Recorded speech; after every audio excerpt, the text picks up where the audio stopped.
श्रीमहागणाधिपतये नमः।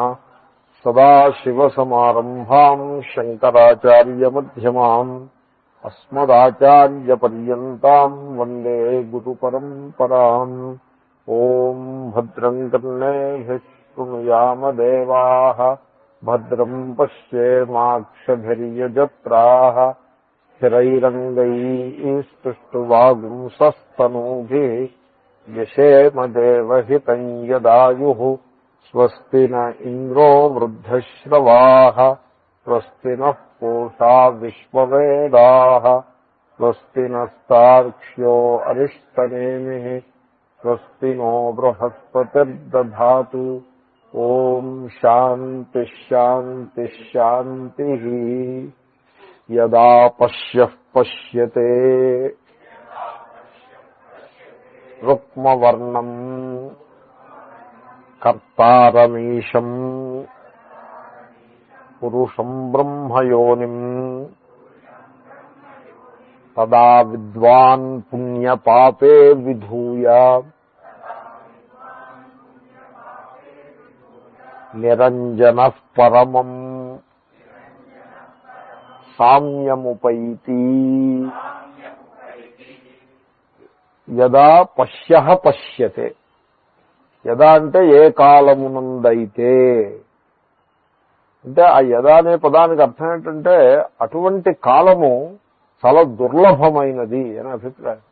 ఆ కాలము ఎప్పుడు వస్తుందో కదా, చాలా దుర్లభమైన కాలం అది. ఆ కాలం దొరికిందంటే, ఆ కాలం వచ్చిందంటే ఇంక వాడు కృతార్థుడైపోయినట్టే. ఏమిటి ఆ కాలము? పశ్యః పశ్యతే. పశ్యతే అంటే పశ్యతి అని అర్థం. సంస్కృతంలో పశ్యతి అని అర్థం. సో చూస్తాడు. ఎవడు చూస్తాడండి? పశ్య పశ్యతే. చూచివాడు చూస్తాడు. గుడ్డివాడు ఎవడు చూస్తాడు? ఎవడు చూస్తాడంటే పశ్య పశ్యతే. సో ఎవడైతే చూచివాడో వాడు చూస్తాడు. అంటే అర్థం చూడడం అలవాటు చేసుకోవాలి. సాక్షి చూస్తాడు. పశ్య అంటే సాక్షి ఇత్యర్థ. సాక్షి యొక్క లక్షణం చూడడం. మనం సాక్షిగా ఉండడం ఎరగం. మనం ప్రతి దాంట్లోనూ హస్తక్షేపం చేసి, సో ఇంటర్ఫీర్ అయ్యి అది నెత్తి మీద వేసుకునేదాకా మనకి నిద్ర పట్టదు. సాక్షిగా ఉండడము అసలు మనం ఎరగం. మ్యానిపులేట్ చేస్తూ ఉండడమే మనకు అలవాటు. సాక్షిగా ఉండడం తెలియదు. సో ఇద్దరు దెబ్బలాడుకుంటున్నారు. అంటే ఒకటి ఇంకొకటికి 1000 అంతా అప్పిచ్చాడు. అది ఇస్తానన్న రోజుకి ఈయన ఇవ్వలేదు. మామూలుగా తీసుకునేప్పుడు పెద్ద పెద్ద కబుర్లు చెప్పి ఇంకేముందండి మీకు 4 రోజుల్లో ఇచ్చేస్తాను కదా అని తీసుకుంటాడు. తీసుకుని ఆ 4 రోజులు 40 రోజులైనా సరే ఇవ్వడు. ఏదో ఇవ్వలేక ఇవ్వడు, లేకపోతే అతని ప్రయారిటీస్ వేరే ఉంటాయి. ఆ ప్రయారిటీస్ లో వీడు ఎక్కడో అడుగులు ఉంటాడు. ఆ కారణంగా ఇవ్వడు. వాటెవర్. వీళ్ళిద్దరూ దెబ్బలాడుకుంటున్నారు. ఫుట్పాత్ మీద అనుకోకుండా కలుసుకున్నారు. వీడు తప్పించుకున్నామని ప్రయత్నం చేసినా దొరికిపోయాడు. దెబ్బలాడుకుంటున్నారు. దెబ్బలాడుకుంటుంటే ఓ పెద్ద మనిషి అటు పక్క నుంచి నడిచి వెళ్తున్నాడు. వెళ్తూ వీళ్ళని చూసి, అయ్యా ఏమిటి అలా దెబ్బలాడుకుంటారు చిన్నపిల్లలాగా, ఏమిటి గిల్లి కజ్జాలు పెట్టుకుని చిన్నపిల్లలకి శోభ ఇవ్వద్ది, మీకు ఇంక పెద్దవాళ్ళు అయ్యండి అంటే, చూడండి ఓ 1000 రూపాయలు అప్పు తీసుకున్న మాట వాస్తవమే, కానీ నా ప్రాణం తీసేస్తున్నాడండి ఈయన చెప్తాడు. ఈయన చెప్తే, ఏమన్నా అలాగే అంతలా ఇబ్బంది పెడతారేమిటంటే, నేను ఇబ్బంది పెట్టడం ఏమిటండి మీకేం తెలుసు అని అవతల మనిషి డబ్బిచ్చిన ఆయన, నేను ఎప్పుడు ఇచ్చానో మీకు తెలుసా చూడండి వినండి అని తన గోడంతా అతను చెప్తాడు. వీడి గోడు వీడి చెప్తాడు, అవతల గోడు వాడు చెప్తాడు. వీడి సమాధానం వాడి సమాధానం చెప్తుంటే ఆఖరికి అప్పు తీసుకున్నవాడు సంహవ్ వీడిని వాడికి ముడిపెట్టేసి వాడు అక్కడి నుంచి తప్పుకుంటాడు. తప్పుకుంటే ఈ అప్పు ఇచ్చిన వాడు, అదిగో వాడిని నేను వసూలు చేసుకునే ప్రయత్నంలో నేనుంటే నువ్వు అనవసరంగా ప్రవేశించి నువ్వు వాడిపోయి ఇట్లా చేసావు కనుక ఆ డబ్బు నువ్వు కట్టంటాడు. ఆ డబ్బు నువ్వు కట్టండి. నేను కట్టడం ఏంట్రా, నేను నీ దగ్గర అప్పు తీసుకోలేదు, నేను దారిని పోతూ ఊరికే మిమ్మల్ని సర్దుబాటు చేద్దామని చూశాను కానీ నేను డబ్బు కట్టడం ఏమిటో వీడంటాడు. అదే కుదరదు నువ్వు కట్టంటాడు వాడు. సో దారిని పోతుంటే ఎవరో ఇద్దరు దెబ్బలాడుకుంటున్నారు, వాళ్ళు తట్టాలు వాళ్ళు పడతారని వీడు నోరు మూసుకూరుకోకుండా దాంట్లో వీడు ప్రవేశించి న్యాయం చెప్తానని నెత్తి మీద వేసుకోవటం అంచేతనే వీడికి ఈ రకమైన కష్టం వచ్చి పడింది. కాబట్టి అంటే నా అభిప్రాయం ఏంటంటే, be a pure witness, never try to manipulate. Witness గా ఉండడం. మ్యానిపులేట్ చేసే ప్రయత్నం అనవసరం. ఎందుకంటే మ్యానిపులేట్ చేస్తే మీరు ఇద్దరిని సాటిస్ఫై చేసే ప్రయత్నం మీరు చేస్తారు, అది వర్కౌట్ కాదు. నేను ఊరికే కథతో చెప్పాను.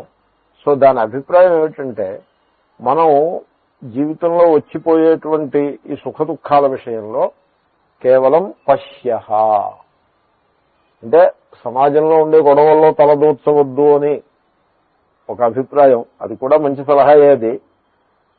సో ఇప్పుడు 2 పార్టీల వాళ్ళు కొట్టుకుంటూ ఉంటారు, ఇద్దరూ మూర్ఖులే, లేకపోతే పార్టీ కోసం కొట్టుకోవడం అనగా ఏమిటి, మూర్ఖత్వమే కదా. కాబట్టి దాంట్లో మనం తలదూర్చడం అనవసరం. Just be a witness and let us see what happens. ఈ పెద్ద షోనంతనే నడిపించే ఈశ్వరుడు నడిపిస్తున్నాడు, మనం సాక్షిగా ఉండి చూస్తూ ఉండడం. మన కర్తవ్యం ఏదైనా ఉంటే చేయాలి. కర్తవ్యం చేయొద్దనే ఎస్కేపిజం నేను చెప్పట్లేదు, పలాయనవాదాన్ని నేను చెప్పట్లేదు. ఓటు వేసి డ్యూటీ ఉన్నట్లయితే ఓటు వేయటమే, దాంట్లో సందేహం లేదు. ఓటు వేసేప్పుడు న్యాయబద్ధంగా మంచి క్యాండిడేట్కే కూడా ఓటు వేయాలి. అంతకు మించి దాంట్లో ఇన్వాల్వ్ అయిపోయి దెబ్బలాట్లు పెట్టేసుకుని వాదనలు పెట్టేసుకుని అలా చేయటం అనవసరం. తర్వాత అది సమాజ విషయాల్లో. ఇంకా వ్యక్తిగత విషయాల్లో కూడా ఊరికే 10 మాటలు ఎక్కువ మాట్లాడి ఇన్వాల్వ్ అయిపోయి మ్యానిపులేట్ చేసి మనం సాధించేది తక్కువ. సో మనం జీవితంలో వచ్చే సుఖ దుఃఖాల విషయంలో సాక్షి రూపంగా ఉండటం అలవాటు చేసుకోవాలి. అప్పుడే ఆ సాక్షిత్వం ఎప్పుడైతే అలవాటు చేసుకుంటారో అప్పుడే ఆ మనస్సు అంతఃకరణం శుద్ధమవుతుంది. అంతఃకరణము శుద్ధమైనప్పుడు మాత్రమే మీరు ఆ హృదయంలో ఆత్మ చైతన్య రూపంగా ప్రకాశించేటువంటి ఆ ఈశ్వరుడు అనే పక్షిని చూడగలుగుతారు. యదా పశ్యః పశ్యతే. సో అక్కడ పశ్య అనే పదానికి అర్థం ఏంటంటే సాక్షి రూపో భవ అని అర్థం. నువ్వు సాక్షిగా నిలిచి ఉంటే నీ స్వరూపాన్ని నువ్వు దర్శించగలుగుతావు.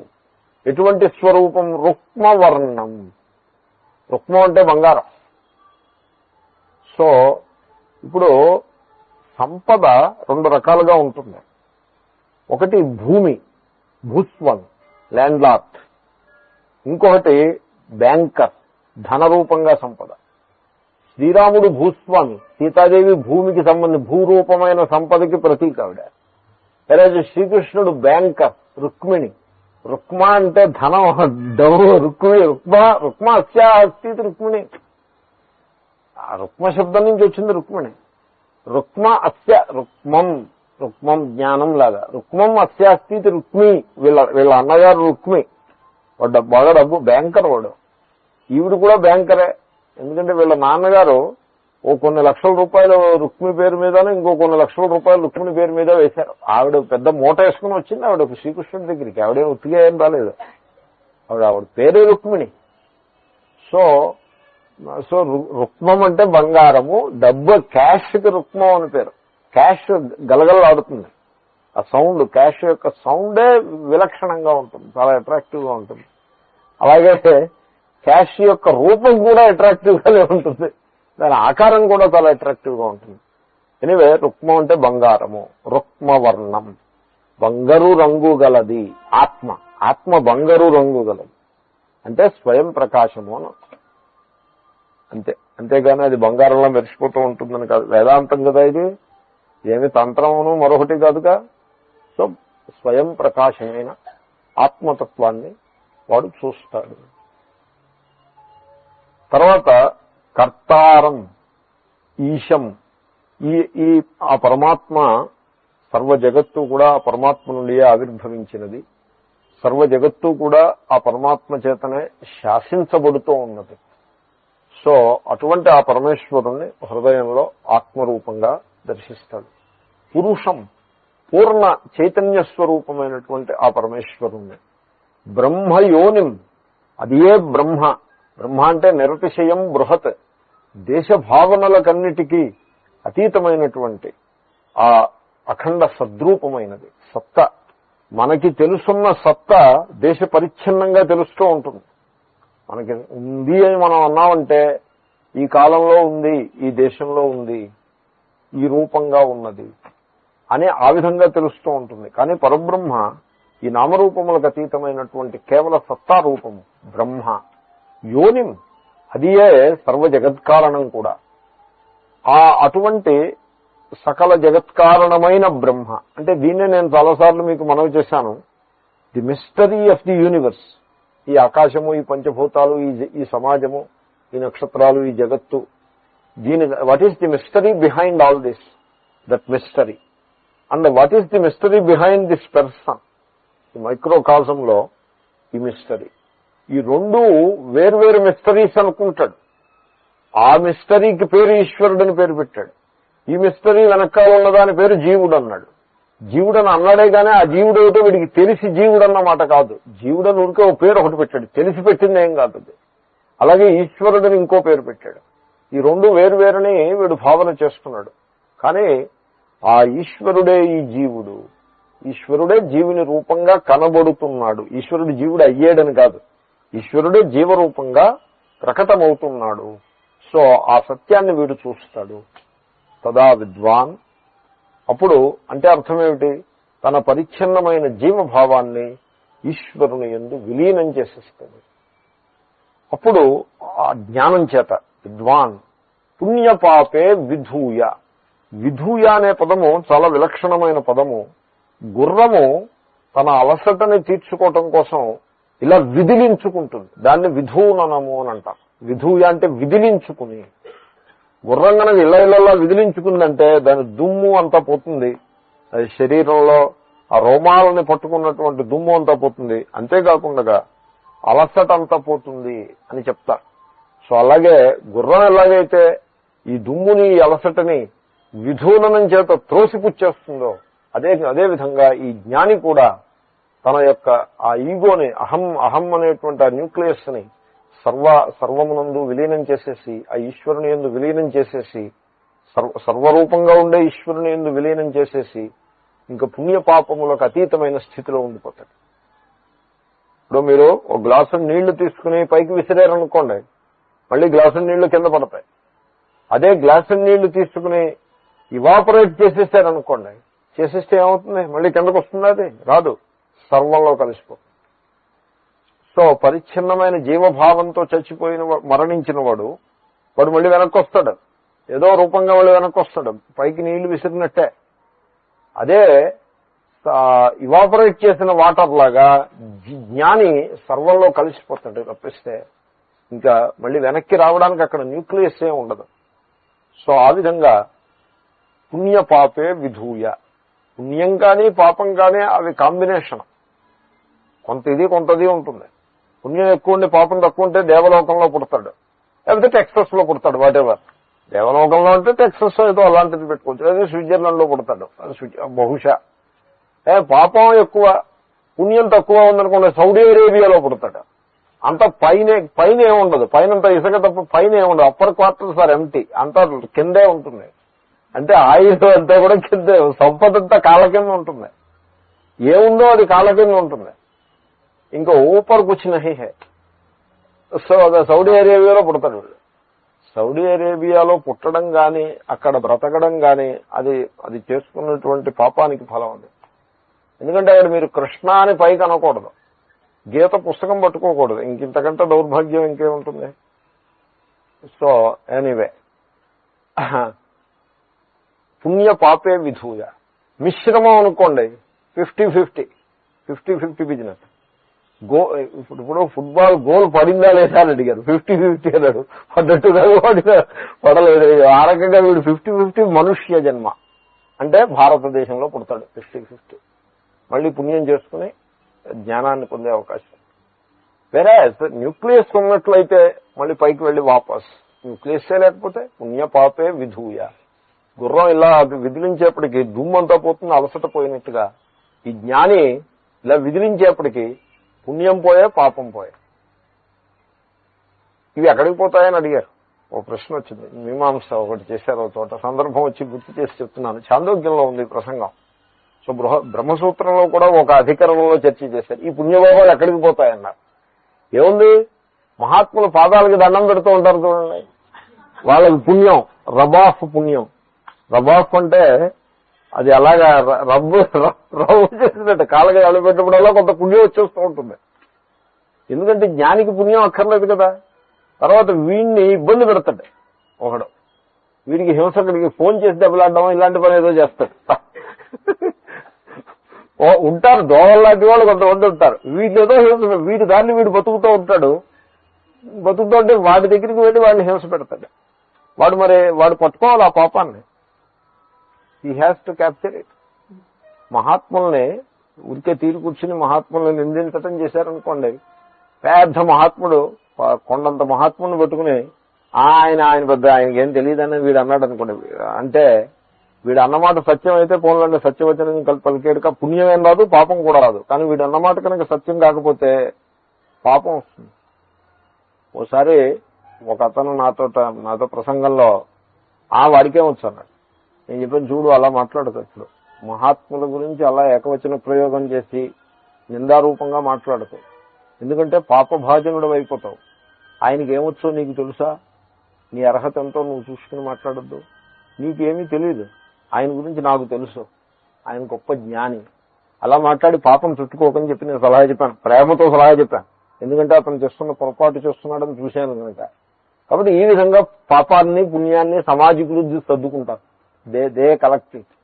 బట్ ఆ జ్ఞానికి ఏమీ ఉండదు. పుణ్య పాపే విధూయ నిరంజన. అంజనం అంటే కాటుక, కజ్జల్. అంజనం ఉండదు. అంటే కాటుక అనేది ఎలా ఉంటుందంటే అది పట్టిందంటే వదలదు. అందుకోసం దాన్ని వేదాంతంలో చెప్తూ ఉంటారు. కర్తృత్వ భోక్తృత్వాలు కాటుక లాంటివి. కాటుకలో ఆయిల్ ఉంటుంది, తర్వాత అది చాలా ఫైన్ పౌడర్ ఉంటుంది, తర్వాత దానికి ఆ సర్ఫేస్ యాక్టివిటీ చాలా ఉండి అది కనుక పట్టిందంటే వదలదు. సబ్బు పెడితే కానీ పోదు. మామూలు నీళ్లతో మీరు ఇలా అంటే పోదు, అది డిస్ట్రిబ్యూట్ అవుతుంది. నీళ్లతో ఇలా అంటే మొత్తం అంతా డిస్ట్రిబ్యూట్ అవుతుంది, కానీ సబ్బుతో కానీ పోదు. సో అదేవిధంగా జ్ఞాని కర్తృత్వ భోక్తృత్వములను ఆత్మజ్ఞానము అనే సబ్బుతో కడుక్కుని కూర్చుంటాడు. నిరంజన. ఆయన యందు కర్తృత్వ భోక్తృత్వములనే కజ్జలము అంటే కాటుక ఉండదు. అలక్ నిరంజన్ అని అంటారు. అలక్ నిరంజన్ ఉడికే అంటూ ఉంటారు. అలక్ అంటే అలక్ష్య, ఇంద్రియ గోచరము కాని. మామూలుగా క్షా కానీ క్షా కానీ ఎక్కడొచ్చినా హిందీలో కా చేసేస్తారు దాన్ని. ఆ కా కింద షా, దానికి యకారం, ఇవన్నీ వాళ్ళు ఎక్కడ పలుకుతారు? చాలా ఇబ్బందితో కూడిన పానోది నవ్వులతో అలా పలకాలంటే అదే అయ్యే మాట కాదు. అది అంటే అంత పలుకుడు మన వల్ల కాదు. కాబట్టి లక్ష్మణ అంటే లఖన్, క్లీన్. లఖన్ అనేస్తే తేలికైపోయింది. లక్ష్మణ అనాలనుకోండి కష్టం. క్షా మా మళ్ళీ టాటా ఈ అనాలోనే ఉండేనా ఇవన్నీ ఎవడు పలుకుతాడండి? అంత పని వీటికి అంత శ్రమ కలిగించడం. లఖన్ అంటే అయిపోయి. అలక్ నిరంజన్ అలాంటిది. అలక్ష్య అంటే ఇంద్రియ గోచరము కానిది. నిరంజన ఇగో ఇప్పుడు చెప్పిన అదే అలక్ నిరంజన్. పరమం సామ్యముపైతి, సమత్వముపైతి. సామ్యం అంటే సమత్వం, సమత్వాన్ని పొందుతాడు. సమత్వంలో మళ్ళీ అనేక రకాల సమత్వాలు ఉన్నాయి. ఇప్పుడు కొంతమంది వీడు మా కులం వాడండి అంటాడు. అంటే మన కులం అంతా ఒక్కటి, ఇదో సమత్వం. కుల సంఘాలు సమృద్ధిగా ఉన్నాయి కదా, కుల సంఘాల్లో ఓ సమత్వం. పార్టీ సంఘాలు ఉంటాయి, మా పార్టీ వాడండి అని, అదో సమత్వం. సో అలా కాకుండా మన మానవులందరూ ఒక్కటే, కొంచెం పెద్ద సమత్వం. భారతీయులందరూ ఒక్కటే, దట్ ఈజ్ ఏ గ్రేట్ సమత్వ. అండ్ అంతకంటే పెద్దది మానవులందరూ ఒక్కటే. సో చాలా సహజంగా ఉంటుంది. ఎవళ్ళైతేనేమి మానవ హృదయం ఎక్కడున్నా అలాగే ఉంటుంది. ఏదో కొంచెం వాల్యూస్ ఇటు అటు డిస్టర్బెన్స్ ఉంటుంది తప్పిస్తే, బట్ అంతరంగంలో అందరి హృదయాల్లోనూ ఏదో వేదన, ప్రేమ అనే కలగాపులగం కింద ఉంటుంది. So khichdi type. సో కొంచెం వెరైటీలు మారుతూ ఉంటాయి. మానవ హృదయం అంతా సమానమే.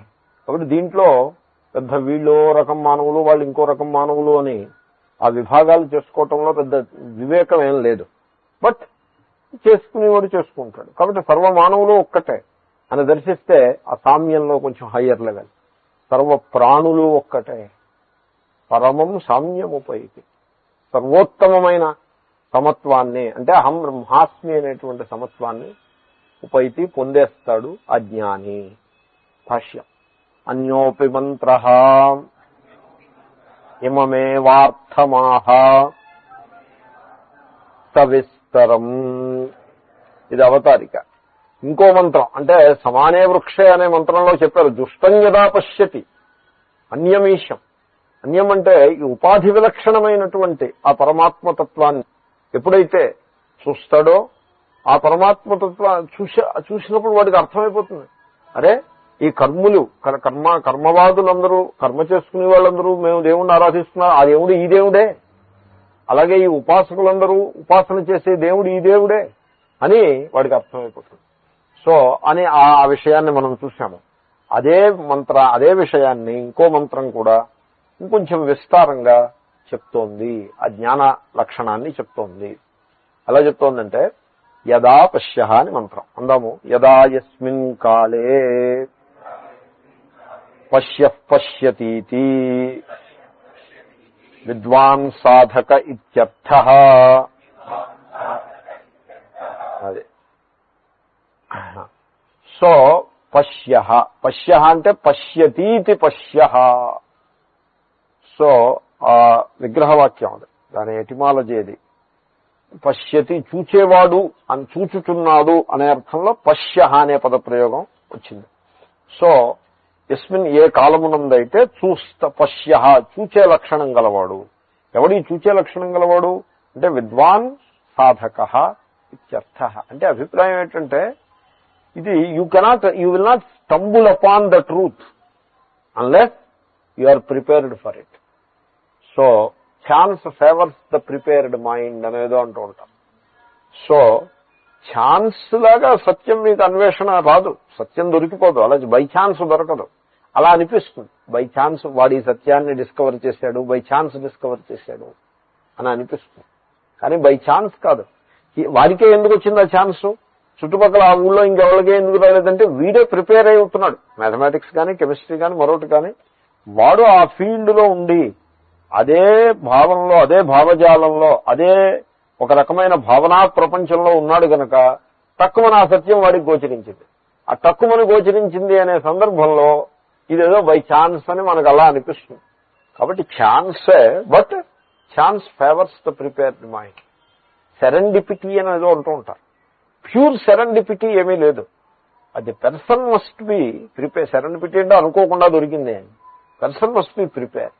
అలాగే ఇక్కడ కూడా పశ్యతే, పశ్యుడు చూస్తాడే గాని ఏమీ సందర్భం లేదు. అసలు జ్ఞానం మీద ఏ రకమైనటువంటి దృష్టి లేనివాడు హఠాత్తుగా మేము పూజ చేస్తుంటే మాకు కనబడిపోతుంది అంటే అలా జరగదు. It's not going to happen that way. కొంతమంది నన్ను అడిగారు, సో మేము తపస్సు అది చేసుకుంటున్నామండి, జపం పూజ అది చేసుకుంటున్నాం, మీరు చెప్పిన ఆత్మజ్ఞానం అంటే ఓ క్లాసులో అరగంట విన్న తర్వాత వాళ్ళకి డౌట్ వచ్చింది, are we missing something or what అని డౌట్ వచ్చింది. డౌట్ వచ్చి అడిగారు అనమాట, మరి మేము జపం అది చేసుకుంటున్నాం కదా, మరి ఈ వేదాంతం చదవకపోతే మేము మాకు ఆత్మజ్ఞానం అని మీరు అన్నారు, ఆ మహిమ మాకు లభించదా అని. నేనన్నాను, మీరు అలా జపం అది చేస్తూ ఉండండి, మీకు పుణ్యానికి ఆ పుణ్య ప్రభావం చేత ఎప్పుడో మహాత్ముడు మీకు ఉపదేశిస్తాడు, అప్పుడు మీకు జ్ఞానం కలిగి కృతార్థులవుతారు అని చెప్పాను. అంటే వాళ్ళు పట్టేశారు, నేను చెప్పిన దాంట్లో ఉండే ఈ లౌక్యాన్ని వాళ్ళు పట్టారు. అంటే దాని అర్థం ఏంటంటే మేము ఇలా కేవలం జపం చేతం ఇది అయిపోయేది కాదు, జ్ఞానం కలగాల్సిందే అని మీ అభిప్రాయమా? అవును, అది ఖాయం, దట్ ఈస్ ట్రూ. జ్ఞానం కలగాల్సిందే. ఎందుకంటే దీనికోసం పెద్ద ఆలోచించాలి, పెద్ద లోతైన సంగతి ఏం కాదు, చాలా సరళమైన విషయం. ఎలాగంటే మనిషి జ్ఞానస్వరూపుడు, మనిషి యొక్క స్వరూపం జ్ఞానం. కానీ వీడు మరోటి అనుకుంటూ ఉంటాడు, నా స్వరూపం ఇది, నా స్వరూపం అది అనుకుంటాడు. ఆ అనుకున్నది పొరపాటు. బట్ ఆ అనుకోవడానికి కావలసిన మూలధాతువు జ్ఞానమే. నేను మూర్ఖుండు అనుకోవడానికి కూడా వాడు జ్ఞానస్వరూపుడై ఉండాలి, నేను విద్వాంసుడు అనుకోవడానికి కూడా వాడు జ్ఞానస్వరూపుడై ఉండాలి. కాబట్టి వాడి మూలతత్వం జ్ఞానం. మూలతత్వం జ్ఞానం అయినప్పుడు వాడిని జ్ఞానమే రక్షిస్తుంది, కానీ మరొకటి జ్ఞాన భిన్నమైంది మరొకటి ఏదో రక్షించదు. ఇప్పుడు బ్యాంకర్ ఉంటాడు, వాడి బలము వాడి యొక్క ప్రొటెక్షన్ దేంట్లో ఉంటుంది? మనీలో ఉంటుంది. ల్యాండ్ లార్డ్ ప్రొటెక్షన్ దేంట్లో ఉంటుంది? ల్యాండ్ బేస్డ్ సిస్టమ్స్ లో ఉంటుంది. ఎవడి ఫీల్డ్ లో వాడికి ప్రొటెక్షన్ ఉంటుంది. బై నేచర్ మనిషి జ్ఞానస్వరూపుడు, కాబట్టి వాడికి జ్ఞానంలోనే వాడికి విముక్తి ఉంటుంది. జ్ఞానం విడిచిపెట్టి కర్మలో విముక్తి ఎక్కడి నుంచి వస్తుంది? దీనికోసం పెద్ద మీమాంస ఏమిటి, తర్కం వితర్కం ఏం చేస్తాం? నీ స్వరూపం జ్ఞానం కనుక నీకు జ్ఞానంలోనే విముక్తి ఉంటుంది. కర్మ అవి జ్ఞానానికి సహకరిస్తాయంటే మంచిది. సహకారి సాధనాలు. సహకారి సాధన అంటే సహకారి సాధనం ఎలా ఉంటుందంటే అది అవసరమా అంటే అవసరమే, మరి అంత లోతుగా దాంట్లో ప్రవేశిస్తుందంటే ప్రవేశించదు. ఇప్పుడు దీని సహకారి సాధనం ఎలా ఉంటుందంటే కుండ తయారు చేయటానికి సహకారి సాధనం ఏమిటి అంటే గాడిద. అది తార్కిక సహకారి సాధనం. అది ఏమిటంటే కుండకి కారణం అంటే గాడిద ఎలా అవుతుందంటే ఈ కుండ చేయాలంటే మట్టి కావాలి కదా, ఆ మట్టి ఊరు బయట ఉంటుంది. అది తవ్వుకుని ఒక గోను సంచిలో వేసుకుని దాన్ని గాడిద నడ్డి మీద వేసి తీసుకొస్తాయి. కాబట్టి ఎవరు గాడిద కావాలా అక్కర్లేదా, కుండ వేయాలంటే కావాలి. అది సహకారి సాధనం ఉంటారు దాన్ని. నిజంగా దండము కర్ర ఏమిటి కుండ చేయడానికి కర్ర సహకారి సాధనం ఏంటంటే కుండ చేయాలంటే ఈ చక్రం మీద తిరిగి చక్రం మీద దాన్ని చేయాలి కదా, అది తిరగ ఎలా తిరుగుతుంది, అది దానికి ఒక చిల్లు ఉంటుంది, ఆ చిల్లులో ఈ కత్తి కూర్చోబెట్టి గిరగిర గిరగిర తిప్పుతారు. దండము దండ రాసభాది సహకారి కారణం అని వాళ్ళ పుస్తకాల్లో రాసుకున్నారు. ఇవి సహకారి కారణాలు. అవసరమా కాదా అంటే అవసరమే, కానీ వస్తువులో భాగంగా ఉండవు. అలాగే ఈ కర్మలు ఉపాసనలు ఇవన్నీ కూడా అవసరం. They have their role to play. But మోక్షం మటుకు జ్ఞానం వలదు. కనుక పశ్యతే. ఈ మంత్రం చాలా గొప్ప మంత్రం. నువ్వు పశ్యుడవు, నువ్వు పశ్యతే చూడాలి, నువ్వు సత్యాన్ని తెలుసుకుని ముక్తుడువు కా. బస్ పశ్య. నువ్వు కర్తవి కాదు, మరొకటి కాదు. యు ఆర్ ది పశ్య, జ్ఞానస్వరూపుడవు. కనుక నీకు జ్ఞానంలోనే మోక్షం ఉంటుంది. కాబట్టి ఇక్కడ పశ్య అంటే అర్థం విద్వాన్ సాధక ఇత్యర్థ. విద్వాన్ అంటే వివేకమును సాధన చేస్తున్నటువంటి వాడు వ్యక్తి. ఆత్మశ్రవణము మననము నిధిధ్యాసనం చేసుకుంటూ వేదాంతాన్ని అధ్యయనం చేస్తూ ఆ వాల్యూస్ ని స్వంతం చేసుకుంటూ ఆత్మనిష్టతో ఉంటూ అలా శమధమాదుల్ని ప్రాక్టీస్ చేసుకుంటూ ఎవడైతే ఉంటాడో, శమధమాదుల్ని ప్రాక్టీస్ చేయడం అంటే లోక వ్యవహారాల ప్రాక్టీస్ ని మానేయడం అని అర్థం. మళ్ళీ ఇదిలో కొత్త ప్రాక్టీస్ ఉందని మీరు అడుగుతున్నారు. శమధమాల ప్రాక్టీస్ అంటే ఈ లౌకిక వ్యాపారాలని ఒకదాని తర్వాత ఒకటి విడిచిపెట్టి ప్రశాంతంగా ఈశ్వరుణ్ణి స్మరించుకుంటూ కూర్చోవడం అన్నమాట. సో ఈ రకంగా వాడిని పశ్య అని అంటారు. అంటే is in the right path. Now he will come across the truth. Because మీరు ఆ సత్యం దర్శించినప్పుడు బై ఛాన్స్ అని మీరు అన్నా ఆ ఛాన్స్ వీడికే వస్తుంది, ఇంక మిగతా వాళ్ళకి ఛాన్స్ రాదు కూడా. పశ్యతే. తర్వాత పశ్యతి పూర్వవత్. అది పశ్యతే అని ఉంది, దాన్ని పశ్యతి కింద మార్చుకోండి. పూర్వవత్ పూర్వమంత్రంలో ఉంది కదా, జుష్టం యదా పశ్యతి అన్యమీష.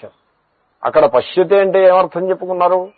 సో ఉపాధి విలక్షణంగా ఆత్మ చైతన్య రూపంగా చూచినాడు అని అక్కడ అర్థం చెప్పుకున్నారు. అలాగే ఇక్కడ కూడా సేమ్ మంత్రం అదే అర్థాన్ని ఇంకొంచెం విస్తారంగా చెప్తున్నాం తప్పిస్తే కొత్త విషయం ఏం కాదు.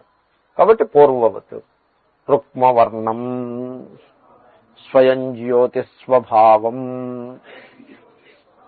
రుక్మస్యేవవా జ్యోతిరస్య అవినాశీ. అదే రుక్మవర్ణం. రుక్మవర్ణం అంటే చూడండి, బంగారం అనేం కాదు, స్వయం జ్యోతి స్వభావం, స్వయం ప్రకాశమైనది. అంటే ఇప్పుడు పరమాత్మతత్వాన్ని పరమేశ్వరుడు ఆత్మరూపంగా తెలియబడతాడు. కాబట్టి ఆత్మ స్వయం ప్రకాశం, మిగిలిన సర్వము ఆత్మ ప్రకాశమునందే ప్రకాశిస్తాయి. ఆత్మ మటుకు స్వయం ప్రకాశం. Everything is evident to self and self is self evident. అది లెక్క. Okay, everything else is evident to self, self is self evident. మీరు జగత్ అని ఏదంటున్నారో ఆ జగత్తు it is evident to the self. సెల్ఫ్కి అది ప్రత్యక్షం అవుతుంది, సెల్ఫ్కి గోచరం అవుతూ ఉంటుంది. మరి సెల్ఫ్ సెల్ఫ్ ఎవిడెంట్, స్వయం గోచరం, స్వయం ప్రకాశం. ఇప్పుడు మనస్సు యొక్క వికారాన్ని నేను తెలుసుకుంటూ ఉంటాను, నన్ను నేను తెలుసుకుంటూ ఉంటాను. దేని ద్వారా? మనస్సు ద్వారానో. I am prior to the mind. మనస్సు యొక్క వ్యాపారము లేక చలనము ఆరంభం కాకమునుపు నేనున్నాను. Prior to the mind. I am always prior to the mind. అదొక ఫార్ములా, దాన్ని బాగా గుర్తుపెట్టుకోవాలి. ఒక బండ గుర్తు, థంబ్ రూల్ అంటారు. So I am prayer to the mind. మీరు I am prayer to the mind అంటే మిమ్మల్ని మైండ్ ఏం చేయగలదు? ఇంకా ఐఎమ్ ది మైండ్ అంటే సమస్యలన్నీ వచ్చాయి, కానీ I'm prayer to the mind. మీకు మైండ్ అనుకూలంగా లేదనుకోండి, ప్రేయర్ టు ది మైండ్, బస్ over, go back behind the mind, over. Mind can do anything to it. So prayer to the mind. కనుక so అంటే స్వయం ప్రకాశ, స్వయం జ్యోతి స్వభావం. స్వభావ శబ్దాన్ని స్వరూపార్థంలో వాడతారు. సో స్వయం జ్యోతి స్వరూపం ఇత్యర్థ. స్వయం జ్యోతి స్వరూపము, స్వయం ప్రకాశ స్వరూపము. ఆత్మజ్యోతి, స్వయం జ్యోతి, పరం జ్యోతి, జ్యోతిషాం జ్యోతి అని ఒక మంత్రం ఒకటి ఉంది. జ్యోతి అంటే దీపం. ఆత్మదీపము స్వయం దీపము, స్వయంగా ప్రకాశిస్తుంది. దీపాలకి దీపం, దీపములన్నిటికంటే సర్వోత్తమమైన దీపం. పరం జ్యోతి, జ్యోతిషాం జ్యోతి. సో స్వయం ప్రకాశము. అలా అంటే దాని మీద ఒక చిన్న మాట. ఏమంటే రుక్మ అంటే బంగారం కదా, మీరు రుక్మవర్ణం అనే దాంట్లో బంగారాన్ని పూర్తిగా డ్రాప్ చేసేశారు. జహల్లక్షణాన్ని పూర్తిగా విడిచిపెట్టేయటం, మూల పదాన్ని పూర్తిగా వదిలిపెట్టేయటం. పూర్తిగా వదిలిపెట్టేస్తే అది న్యాయం కాదు. ఇప్పుడు గంగా శబ్దాన్ని మొన్న చెప్పాను మీకు, గంగాయాం ఘోషహాకి, గంగా శబ్దానికి అర్థం గంగా తీరము అని అర్థం చెప్పాలి. అంతేగాని పర్వతము అని అర్థం చెప్పకూడదు, కొంచెం దరిదాపుల్లో ఉండాలి కదా. అలాగే రుక్మవర్ణ అని అక్కడ ఉంటే మీరు పూర్తిగా డ్రాప్ చేసేస్తే ఎలాగా? ఆ రుక్మాన్ని కొంచెం వేసుకోండి, ఎలాగోలా దాన్ని try to put into the meaning. Okay, have it your way. రుక్మస్యేవా జ్యోతిరస్య అవినాశి. బంగారము యొక్క ప్రకాశము ఎలాగైతే అవినాశి, వినాశం లేకుండా అంటే కగ్గిపోకుండా ఉంటుందో. ఇప్పుడు రాగి ఉందనుకోండి, రాగి చెంబు ఉందనుకోండి, రాగి చెంబు తోమి ఎదురకుండా పెడితే చక్కగా మెలమెల మెరిసిపోతూ ఉంటుంది. కానీ మొన్నాడు పొద్దున్నకి దాని మొహం చూడలేము, తగ్గిపోతుంది. అదే బంగారం ఉందనుకోండి, అది అలా అవ్వదు, అది స్థిరంగా ఉండిపోతుంది. కాబట్టి ఆ రకంగా మీరు దృష్టాంతం తీసుకోండి. సో ఈ ఆత్మ ప్రకాశము, ఆత్మ చైతన్యం యొక్క ప్రకాశము, ఇది దేహము, ఇంద్రియములు, మనస్సుల యొక్క ప్రకాశం వలె వచ్చిపోయేది కాదు, నిత్యమైన ప్రకాశము కలది. రుక్మస్యేవా జ్యోతి అస్య అవినాశి. ఈ పరమాత్మ చైతన్యం యొక్క ప్రకాశము బంగారము యొక్క ప్రకాశము వలె వినాశము లేనిది అని దృష్టాంతం అలా తీసుకోండి. లేదంటే బంగారం ప్రకాశం కూడా పోతుందంటే అంతదాకా తీసుకెళ్లొద్దు దృష్టాంతం, అంతవరకే ఆ ఎగ్జాంపుల్ని తీసుకోండి. సో ఇప్పుడు నీ బంగారం నిలబడింది కదా, బంగారాన్ని కూడా అట్టపెట్టి అర్థం చెప్పాం. అది సంగతి.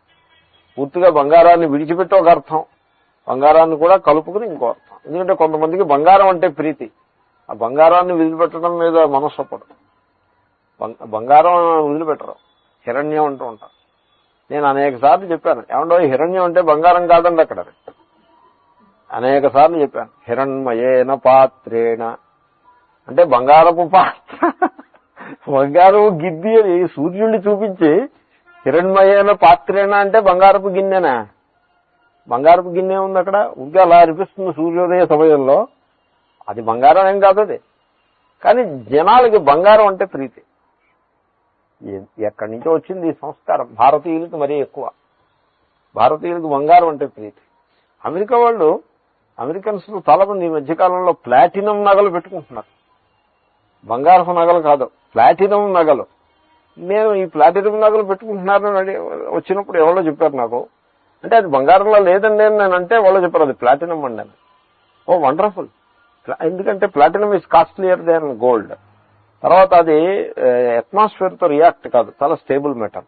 అప్పుడు నేను మాట్లాడిగాను, ఏమంటే పెలాడియం అని ఇంకో మెటల్ ఉంది, అది ప్లాటినం లాంటిదే, అలాంటి నగలు కూడా పెట్టుకుంటారా అని అడిగాను. పెట్టుకుంటారని నేను చెప్పాను.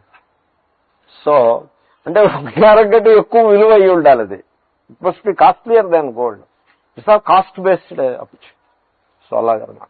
ఎనీవే, సో బంగారము యొక్క ప్రకాశము వలె శాశ్వతమైన ప్రకాశము గలది ఆత్మ. ఆ మాట ఎందుకు చెప్పాల్సి వచ్చిందంటే, దేహాదుల యందు ఉండే ప్రకాశము ఆత్మ ప్రతిఫలనం వల్ల వచ్చింది. అది వస్తూ ఉంటుంది, పోతూ ఉంటుంది. ఆత్మ మాత్రం నిత్య ప్రకాశ స్వరూపము అని అభిప్రాయం. తర్వాత కర్తారం సర్వస్య జగతః. అది ఆత్మ బ్రహ్మ. సో సర్వ జగత్తునకు కారణమేమిటి? బ్రహ్మయే. మీరు అడగచ్చు ఆత్మ వల్ల జగత్తు ఎలా పుట్టిందని. ఆత్మ నుంచే పుట్టింది జగత్తు. మీరు నిద్రలో జగత్తు ఉందండి? లేదు. నిద్ర లేవగానే జగత్తు పుట్టింది. ఎలా పుట్టింది? ఆత్మ చైతన్యం నుంచే పుట్టింది కదా, అంతే, నో ప్రాబ్లం. సో సర్వస్య జగతః కర్తారం. కర్త అంటే వాస్తవంగా ఆత్మ చైతన్యం నందు కర్తృత్వం ఉందని కాదు, అభిప్రాయం. కర్తారం అంటే కారణం అనర్థం. సర్వ జగత్ కారణం. It is the mystery behind this entire universe. ఆలోచిస్తే ఆశ్చర్యం వేస్తుంది. మన చుట్టూ పెద్ద ప్రపంచం ఉన్నట్టు ఉంటుంది. ఈ ప్రపంచం అన్ని నానా బాధ కూడా పెడుతూ పీడను కలిగిస్తూ ఉంటుంది. వాస్తవంలో ఆ ప్రపంచాన్ని ప్రకాశింపజేసే చైతన్యమే నేను. ఇప్పుడు సినిమాకి వెళ్ళాడు. సినిమాకి వెళ్ళి సినిమా బోరు కొట్టేసిందండి, తలపోటు వస్తుంది అన్నాడు. ఈ తలపోటుకు కారణం ఎవరు అంటే ఇంకెవరు? అంత యూస్లెస్ పిక్చరే కారణము, అయితే ఆ పిక్చర్ చూపించినటువంటి థియేటర్ యజమానులు కారణము, ఆ పిక్చర్ తీసిన డైరెక్టర్ కారణము, ఆ యాక్షన్ పాడు చేసిన యాక్టర్ కారణము అని వీడు చెప్తాడు. This is how he tells, right? కానీ ఇంకొంచెం లోతుగా ఆలోచిస్తే వీడికి తెలిసిపోతుంది ఆ దుఃఖం ఎక్కడిని ఎవళ్ళకి తెచ్చిపెట్టారు అంటే వీడు తెచ్చిపెట్టి, వీడికి వచ్చింది దుఃఖం. వీడికి తెచ్చిపెట్టింది ఎవరు? వీడే. అంతే. వీడు టికెట్ కొనుక్కుని వెళ్ళి దాని లోపల కూర్చున్నాడు. తర్వాత వీడి మనస్సును ఆకర్షించి వీడికి కొంత కమర్షియల్స్ అది వీడిని ఆకర్షణ చేసి అక్కడికి లాక్కెళ్ళారు. వీడు పశ్యతే అన్నట్టుగా వీడు ఆకర్షణకి సిద్ధంగా ఉన్నాడు కాబట్టి వీడు ఆకర్షింపబడ్డాడు, అంతే కదా. సో అక్కడికి వీడు టికెట్ కొనుక్కుని క్యూలో నిలబడి టికెట్ కొనుక్కుని మరీ వెళ్ళాడు. ఎండలో క్యూలో నిలబడి టికెట్ కొనుక్కుని మరీ వెళ్ళాడు. వెళ్ళి ఈ శరీరంలో కొంచెం కోఆపరేట్ చేయకపోతే ఒక టిఫిన్ కాఫీ తాగి ఏ సినిమా చూడడం కోసం అప్పుడు వెళ్ళి కూర్చున్నాడు. అప్పుడు ఇంకా తలపోట ఆరంభమైంది. అది యూస్లెస్ పిక్చర్. అది కొన్ని యూస్లెస్ పిక్చర్స్ ఉన్నాయంటే అది ఎప్పుడు అయిపోతుందా అని అలాగా తపస్సు చేస్తూ కూర్చోవాల్సి ఉంటుంది. సో వీడు బయటకు వచ్చాడు.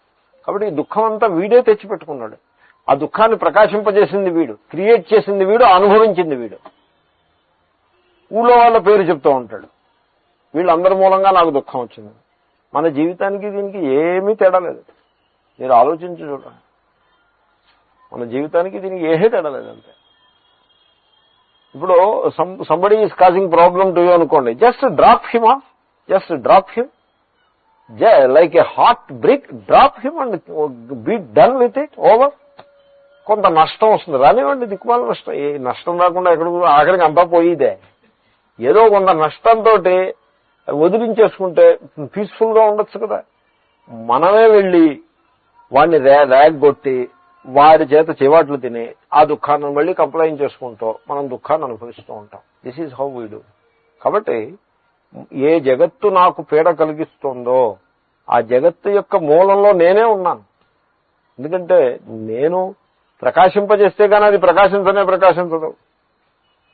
నేను ప్రకాశింపజేయడం మానేశాను అనుకోండి, అప్పుడు ఇంకదేం ప్రకాశింపజేస్తుంది? అంటే ప్రకాశింపజేయడం మానేయడం అంటే ఎలాగో చెప్పమంటారా? ఫలానా వ్యక్తి ఉన్నాడు, వాడి గురించి తలపు వస్తే మనసుకి కష్టం అనిపిస్తుంది, వాడి గురించి తలస్తే మనసు కష్టం అనిపిస్తుంది. అలాగంటే అనుభవం మీకుందా? కొంతమంది ఉంటారు, అందరికీ ఉంటుంది. ఇది వాడి గుర్తుకొస్తే మనసుతో కష్టం అనిపిస్తుంది, వాడిని చూస్తే మనస్సుకి ఇబ్బంది అనిపిస్తుంది కదా. కాబట్టి మీరు ఏం చేస్తారంటే వాడిని గుర్తు చేసుకోవడం మానేయండి, వాడిని చూడడం మానేయండి. మరి వాడిని గుర్తు చేసుకోవడం మానేయండి అంటే మన చేతిలో లేదు కదా. వాడిని చూడడం మానేయండి అంటే మన చేతిలో లేదు కదా. అంటే ఉంది, ఓ రకంగా ఉంది, ఓ రకంగా లేదు, బట్ ఓ రకంగా ఉంది. ఎలాగంటే మీరు ఈశ్వరుణ్ణే స్మరించడం అలవాటు చేసుకోండి. Create a values, certain values around you such that person is out of the mind, out of the sight. అలాంటి లైఫ్ స్టైల్ ని క్రియేట్ చేయండి. మీరు అలాంటి వాల్యూస్ ని క్రియేట్ చేయండి. ఈశ్వర భావనలో నిలిచి ఉండండి. ఈశ్వరుణ్ణి స్మరించడం అధికంగా ప్రాక్టీస్ చేయండి. ఇప్పుడు వాడు గుర్తుకొస్తాడా? ఎప్పుడైనా గుర్తుకొస్తాడు. గుర్తుకొచ్చినప్పుడు కూడా ఆ పంచ్ ఉండదు, ఆ పంచ్ అంటారు, ఆ పవర్ ఉండదు. వాడు అంత కష్టాన్ని కలిగించలేడు. ఇలాగ మళ్ళీ నిన్న క్లాసులో చెప్పాను, ఏదో ప్రతిపక్ష భావన మీదేది. Over. The person's ability to torment you is done, is over. So ఈ విధంగా ప్రాసెసింగ్ అంటారు. బట్ ఇంటర్నల్ ప్రాసెస్ చేయాలి. ఫుడ్ ని ప్రాసెస్ చేసి భక్షించాలన్నట్టుగా ఈ మనస్సులో ఉండే భావజాలాన్ని బాగా ప్రాసెస్ చేయాలి. అలాగే ఒక్కొక్కరినే ప్రాసెస్ చేయాలి. అత్తగారిని ప్రాసెస్ చేయాలి, కోడల్ని ప్రాసెస్ చేయాలి, బావమరుదిని ప్రాసెస్ చేయాలి, ఆడపడుచుని ప్రాసెస్ చేయాలి, మామగారిని ప్రాసెస్ చేయాలి, అల్లుడిని ప్రాసెస్ చేయాలి. వీళ్ళందరినీ ప్రాసెస్ చేసి పెట్టుకోవాలి. వాళ్ళకి తెలియక్కర్లేదు. వాళ్ళకి ఉత్తరాలు రాసో లేదు ప్రాసెస్. అలాగే వాళ్ళకి ఏమి సమాచారం చెప్పక్కర్లేదు. వాళ్ళందరూ హర్ట్ అయిపోతారు వీడు ప్రాసెస్ చేయడం మొదలుపెట్టాడంటే. వాళ్ళకి ఏమీ తెలియక వాళ్ళతో చిరునవ్వు నవ్వుతూ ఉండడం, మనస్సులో ప్రాసెస్ చేసేయటం. ప్రాసెస్ చేసేస్తే ఇంకా వాడు మన హర్ట్ చేసే సామర్థ్యం ఇంకా వాడు హర్ట్ చేయలేదు, వాడి భావన హర్ట్ చేయలేదు మనం. ఆ రకంగా మనస్సును నిర్మలంగా పెట్టుకోవడం అదొక కళ. వేదాంతం అంటే ఆ కళకే వేదాంతం అని పేరు. కనుక ఎవళ్ళైతే అలా మనస్సును నిర్మలంగా పెట్టుకుంటారో వాళ్ళు ఆ సర్వ జగత్ కారణమైన బ్రహ్మను ఆత్మరూపంగా చూడగలుగుతారు. బ్రహ్మయోనిం, అది పురుషం బ్రహ్మయోనిం. సో పురుష శబ్దానికి ఎన్నోసార్లు చెప్పాను. పూర్ణం చైతన్య స్వరూపం. బ్రహ్మయోని ఏమిటండి? బ్రహ్మయోని ఏమిటండి అంటే బ్రహ్మచ తద్యోనిశ్చ అసౌ బ్రహ్మయోని. ఏమండి ఇక్కడ మీరు ఎవరి గురించి మాట్లాడుతున్నారు? జీవుడి గురించా, ఈశ్వరుడి గురించా, బ్రహ్మ గురించా? ఏమిటిది ఈ కన్ఫ్యూషన్ ఏమిటి అని ఒకడు అనొచ్చు. లేకపోతే జగత్ కారణం గురించా? బ్రహ్మచాసౌ యోనిశ్చ, ఇదే బ్రహ్మ ఇదే యోని. యోని అంటే జగత్ కారణం, జగత్ కారణం అంటే ఈశ్వరుడు, బ్రహ్మ అంటే నిర్గుణ పరబ్రహ్మ, జీవుడు. ఏమిటి అసలు ఇది? What is all this? So దేని గురించి టాపిక్ ఏమిటంటే అన్ని టాపిక్కే. కోశోపాధి వివక్షాయాం యాతి బ్రహ్మైవ జీవతాం అని. ఇప్పుడు ఘటాకాశము అన్నారు. ఘటాకాశము మఠాకాశము. ఇది ఘటాకాశం, ఇది మఠాకాశం. ఇది మఠం కదా. మఠం అంటే రూమ్ అని అర్థం. మఠం అంటే రూమ్ అని అర్థం సంస్కృతంలో. మఠం అంటే ఏదో పీఠాధిపతి ఎలాగనుకున్నారు. మఠం అంటే రూమ్ అని అర్థం. సో ఇది ఘటము, ఇది మఠము. సో ఇది ఘటాకాశము, ఇది మఠాకాశం. ఇప్పుడు ఈ ఘటాకాశం ఎక్కడి నుంచి వచ్చింది? మహాకాశం నుంచే వచ్చింది, అంతే కదండి. ఇప్పుడు మట్టి ముద్ద ఉందండి, చుట్టూ మహాకాశం ఉంది. ఈ మట్టి ముద్దని చక్కగా తడిపి దాన్ని పదును చేసి కుండ మీద చక్రం మీద పెట్టి అలా మలిచాడు. మలిస్తే ఘటాకాశం వచ్చింది. ఎక్కడి నుంచి వచ్చింది? మహాకాశం నుంచి వచ్చిందండి. చుట్టూ మహాకాశం లేకపోతే ఘటాకాశం ఎక్కడి నుంచి వస్తుంది? మఠాకాశము అంతే. అలా గోడలో అలా కట్టి పైన రూఫ్ వేశాడు. మఠాకాశము మహాకాశం నుంచి వచ్చింది. ఇప్పుడు ఇక్కడ చెప్తున్నది ఏమిటంటే ఆ మహాకాశానికే ఈ ఘటము అనేటువంటి ఉపాధిని మీరు మనస్సులో పెట్టుకుని దాని గురించి చెప్పాలి అంటే దీనికి ఘటాకాశము అని అన్నారు. మహాకాశమే ఇటొచ్చి ఘటోపాధిని హైలైట్ చేసి చెప్పారు. అలాగే మఠోపాధిని హైలైట్ చేస్తే మఠాకాశము అయింది. ఏ ఉపాధి హైలైట్ చేయకపోతే ఆకాశము అయింది. విత్ రిఫరెన్స్ టు దీస్ ఉపాధీస్ అది గొప్పది అని చెప్తే మహాకాశం అయింది. అప్పుడు కూడా మహా అనే మాట అవసరమైంది. అలాగే బ్రహ్మే సర్వం చైతన్యమే. జీవుడు అంటే చైతన్యమా కదా? చైతన్యమే. చైతన్యానికే జీవుడు అని పేరు. ఎప్పుడు? ఒక విశిష్టమైన దేహంలో ప్రకటమైనప్పుడు జీవుడు అని పేరు. అది చైతన్యం. ఎవరికే మీరు జీవుడు అన్నారే గానీ చైతన్యమేది. ఏమంటే డాలర్స్ అన్నారు. డాలర్స్ అంటే ఏమిటి? సంపద, అంతే కదా. సంపదేనా? రూపీస్ అంటే సంపదే, పౌండ్స్ అంటే సంపదే, మార్క్స్ అంటే సంపదే, అన్ని సంపదే. మరి ఏమంటే మరి అన్ని సంపదే అయితే మరి డాలర్ అని ఎందుకు అన్నారు అంటే ఆ సంపదకే ఒక విశిష్టమైన సందర్భంలో డాలర్ అన్నారు, మరో సందర్భంలో రూపీ అన్నారు. ఏదో దృష్టాంతం. అలాగే అదే బ్రహ్మ జీవోపాధి, జీవుడు ఉపాధి దేహము. ఈ ఉపాధిని చెప్పదలుచుకున్నప్పుడు దానికి జీవ అని పేరు పెట్టారు. మరి ఈశ్వర అనేటంటే జగత్కారణ వివక్షాయాం ఈశ్వర ఇత్యభిధీయతే. ఈ జగత్తుకి కారణము అంటే మళ్ళీ అదే బ్రహ్మ. ఆ చైతన్యం నుంచే జగత్తు పుట్టింది. జగత్తు చైతన్య వివర్తం. అది మీరు గమనించండి. చైతన్య వివర్తం. జగత్ అంటే రోడ్లు కార్లు అలా కాదు. జగత్ అంటే కనపడే సర్వము. కనబడే సర్వం. కనబడే సర్వం దేని నుంచి పుడుతుంది? సినిమా తెర మీద కనబడే సర్వం దేని నుంచి పుడుతుంది? కాంతి నుంచి పుడుతుంది. అలాగే తెలియబడే సర్వము, జగత్ అంటే తెలియబడే సర్వమే కదా, తెలియబడాలి కదా. అది కాదండి, మాకు తెలియనివి కూడా ఉన్నాయి జగత్తులో. తెలియనివి అనే సంగతి తెలియాలి కదా. నోన్ అండ్ అన్నోన్ అనే విభాగంలో ఆ విభాగం తెలిసి ఉండాలి కదా. అన్నోన్ అంతే, unless it is known as unknown, how you can categorize it as unknown? తెలివి యొక్క వివర్తము జగత్తు. వివర్తం అంటే ఎన్ అపారిషనల్ ఎఫెక్ట్ అని అర్థం వివర్త శబ్దానికి. సో అలా కనపడుతుందంతే. సో ఈ సర్వ జగత్తుకి కారణము అన్నప్పుడు ఈశ్వర శబ్దం చేత వ్యవహారం చేస్తాం. ఏదో కొంత భేద దృష్టి ఉంటుంది, ఇది జగత్తు అది కారణము, అప్పుడు ఈశ్వర శబ్దం. ఏ వివక్ష లేదు, దాని స్వరూపం చెప్పాలి, బ్రహ్మ. కాబట్టి ఈ శబ్దాలని మేము యథేచ్ఛగా వాడుతూ ఉంటాం. తెలుసున్నవాడు ఎలా వాడినా శోభే, తెలియనివాడు ఏం వాడినా ఒకటే. తెలియనివాడు ఏం వాడితే ఏమిటి ఉపయోగం? తెలుసున్న ఇప్పుడు కొంతమంది తెలియకుండా మాట్లాడేస్తూ ఉంటారు, ఏదో మాట్లాడుతూ ఉంటారు, తలా తోకాలే హెడ్ అండ్ టైల్ ఉండదు, ఏదో మాట్లాడుతూ ఉంటారు, దీనికి దానికి ముడి పెడుతూ ఉంటారు. ఈ ఎదరవాళ్ళు క్వశ్చన్ చేయనంతసేపు అన్నీ నడుస్తుంది. సో అధ్యతనే క్వశ్చన్ చేయని సందర్భం ఏదో చూసుకుంటే సరిపడుతుంది. కాబట్టి ఎనీవే, సో అంతా ఒకే పరమాత్మ చైతన్యము, బ్రహ్మయోని. ఓకే, తర్వాత బ్రహ్మణోవా అపరస్య యోనిం. ఓకే, లేకపోతే ఇంకో రకంగా బ్రహ్మయోని, బ్రహ్మణ బ్రహ్మచాసౌ యోనిశ్చ కర్మధారయ, లేకపోతే షష్ఠీ తత్పురుష బ్రహ్మణ యోని, బ్రహ్మకి యోని. బ్రహ్మ అంటే సగుణ బ్రహ్మ అంటే ఈశ్వరుడు, ఈశ్వరుడికి యోని, యోని అంటే కారణము, నిర్గుణ పరబ్రహ్మ. ఇప్పుడు ఎప్పుడు కూడా సగుణం నిర్గుణం నుంచి పుడుతుంది. నెక్లెస్ సగుణం, నెక్లెస్కి యోని బంగారం, బంగారం నిర్గుణం. బంగారానికి రూపం ఉండదు కదండి, రూపం ఉంటే బంగారం ఎలా అవుతుంది అది?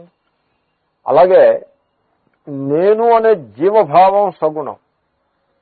ఈ జీవభావం దేని నుంచి పుడుతుంది? శుద్ధ చిత్తు నుంచి పుడుతుంది. మన అనుభవంలో ఉంది. నిద్ర నుంచి లేచినప్పుడు శుద్ధ చిత్తు మీకు అనుభవానికి వస్తుంది, దాని నుంచి జీవభావం తర్వాత పుడుతుంది. అదేవిధంగా సర్వజగత్కారణమైన సగుణ బ్రహ్మ నిర్గుణ పరబ్రహ్మ నుంచి పుడుతుంది. కాబట్టి బ్రహ్మణ యోని, యోని ఇకారాంత నపుంసకంగా శబ్దం, శుచి శుచిని శుచిని అన్నట్టుగా. సో యోని పుల్లింగం కూడా ఉండొచ్చు. ఎనీవే బ్రహ్మణ యోని, యోనిం పుల్లింగమే ఇక్కడ. సో బ్రహ్మణ యోని బ్రహ్మకు కారణము అంటే సగుణస్య బ్రహ్మణ కారణం, సగుణ బ్రహ్మకు కారణము ఏమిటి? నిర్గుణ పరబ్రహ్మ. ఆ నిర్గుణ పరబ్రహ్మయే ఆత్మరూపముగా ఉన్నది. సయదాచ ఏవం పశ్యతి తదా స విద్వాన్.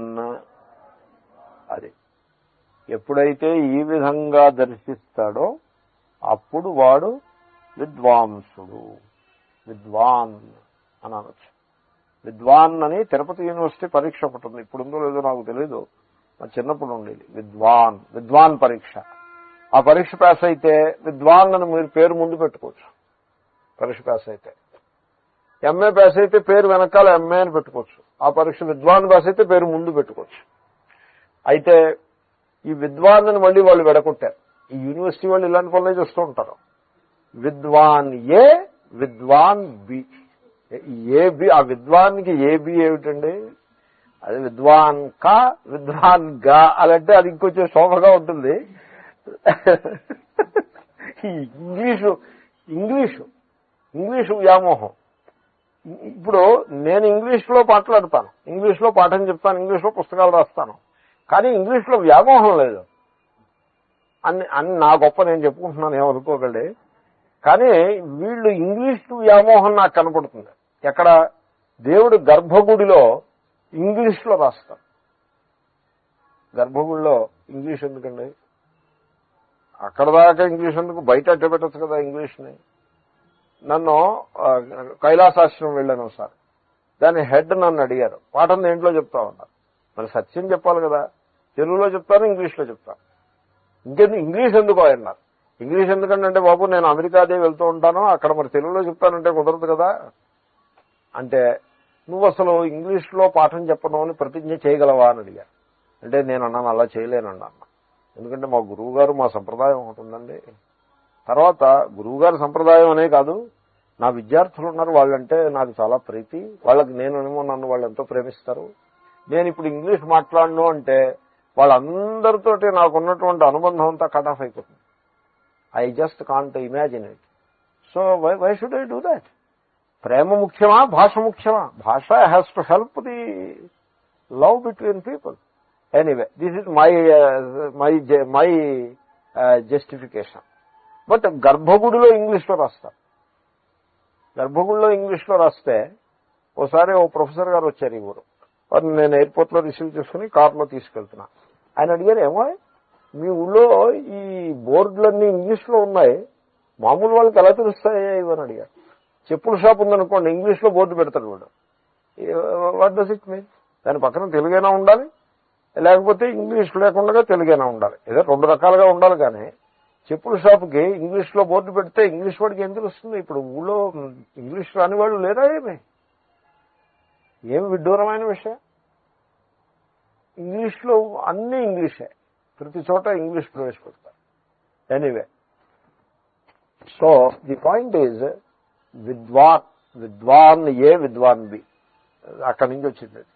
విద్వాన్ పశ్య, విద్వాన్ అంటే విద్వాంసుడు. ఏమన్నా వేదాంతంలో విద్వాంసుడు అంటే విద్వాంస పండిత అనే పదాలు వాడతారు వేదాంతంలో. అంటే విద్వాన్ ఏయో విద్వాన్ బియో పరీక్ష వేసేయడని మరొకటి అయితే విద్వాన్ నేను టైటిల్ పెట్టుకున్నాడని కాదు. విద్వాన్ అంటే ఆత్మస్వరూపము తెలిసినవాడు, తదా విద్వాన్. ఇంకేతనే శంకరులు విద్వాన్కి అర్థం పశ్య అని రాశారు. పశ్యుడు అంటే తెలిసినవాడు. ఇప్పుడు తెలిసినవాడు రత్న పరీక్షకుడు అంటారు. రత్నాలు, ఇది రత్నం నకిలీ రత్నమా, ఇమిటేషన్ రత్నమా, లేకపోతే ఒరిజినల్ రత్నమా అని తెలిసినవాడు ఒకడు ఉంటాడు. మరి వాడికే తెలుస్తుంది. ఆ రత్నాన్ని అందరూ చూస్తారు. మనం కూడా చేతిలోకి తీసుకుని ఇలా ఇలా తడిమి ముట్టుకుని దాన్ని అన్ని రకాలుగానూ చూడొచ్చు, కానీ మనకు తెలియదు. వాడికి తెలుస్తుంది. వాడు దూరం నుంచి చూసి చెప్తాడు ఇది నకిలీదండు ఆయన. కాబట్టి ఆత్మస్వరూపము తెలిసిన వాడు is something distinct from everybody else. విద్వాన్ పశ్య. పుణ్యపాపే బంధనభూతే కర్మణి సమూలే విధూయ నిరస్య దగ్ధ్వా. పుణ్యపాపములను, ఈ పుణ్యపాపములంటే ఏమిటి?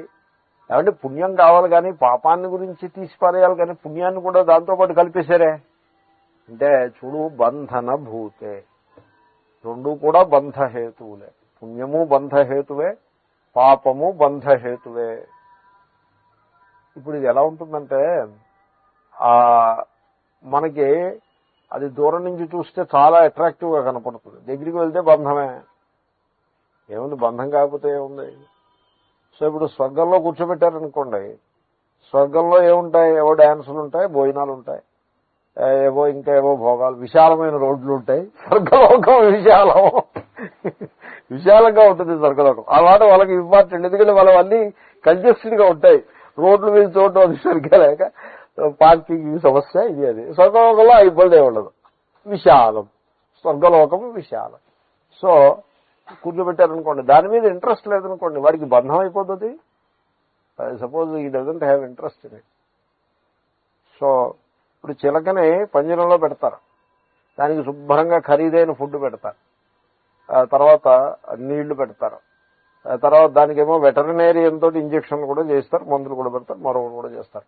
అది బాగా దిట్టంగా లావుగా కూడా ఉంటుంది. దానికి మాటలు కూడా నేర్పుతారు, చిలక పలుకులు అని అంటారు. ట్రైనింగ్ ఇస్తారు, ముద్దు పెట్టుకుంటారు, నెత్తి మీద పెట్టుకుని మోస్తారు ఇటు అటు. ఎన్ని చేసినా అది అడవిలో ఎగురుతో ఓ పండుని కాయని కొరికి రుచి చూసి నచ్చితే తిని నచ్చకపోతే పారేసి తన ఫుడ్ తాను వెతుక్కుని ఇటు అటు ఎగిరి రాత్రి గూడులో నిద్రపోయిన సుఖం దానికి ఈ పంజరంలో వస్తుందండి? ఎక్కడి నుంచి వస్తుందండి? ఈ చిలక పంజరం చాలా అట్రాక్టివ్గా ఉంటుంది. పంజరం కూడా చాలా అందంగా ఉంటుంది, వెరీ స్పెషల్ డిజైన్ ఉంటుంది. ఎందుకది? స్వర్గం అలాంటిది. పాపం గురించి ఎక్స్ప్లెనేషన్ అక్కర్లేదు. పాపం ఎవడు? పీడ, పీడారూపంగా ఉంటుంది కనుక, యాతనారూపంగా ఉంటుంది కనుక దానికి ఎవరికి దాన్ని అది బంధం అని తెలుస్తుంది. కాబట్టి రెండింటినీ లోక దృష్టికి శాస్త్ర దృష్టికి భేదం అక్కడే ఉంటుంది. లోకంలో పుణ్యం కావాలి, పాపం అక్కర్లేదు. పుణ్యఫలం ఇచ్చంతి నపుణ్యం ఏదో శ్లోకం. పాపం నేర్చంతి పాపఫలం నేర్చంతి పాపం కుర్వంతి.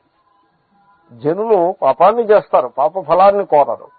పుణ్యం చేయరు, కానీ పుణ్య ఫలాన్ని కోరతారు అనేదో శ్లోకం ఉంటుంది. కాబట్టి లోక దృష్టిలో పుణ్యం కావాలి, పాపం పోవాలి. వేదాంతుల దృష్టిలో పుణ్యం పాపం రెండూ కలిపిపోవాలి. పుణ్యపాపే విధూయ తన కర్మని, కర్మఫలములు, కర్మఫలం ఈక్వల్ గా వాడుతూ ఉంటారు. విధూయ అంటే నిరస్య. ఇమీడియట్ మీనింగ్ ఏమిటి? నిరస్య అంటే విధిలించేసుకుని, అంటే దగ్ధ్వా అని అర్థం. అంటే వాటిని నిర్మూలంగా సమూలంగా నాశనం చేయాలి. మూలం ఏమిటి? కర్మకి మూలం అజ్ఞానం. అవిద్య, కామ, కర్మ. కర్మకి మూలం కామన, కామనకి మూలం అజ్ఞానం. సో అజ్ఞానము, వీడి జ్ఞాని కనుక అజ్ఞానం పోయింది, కామన పోయింది, కర్మ పోయింది.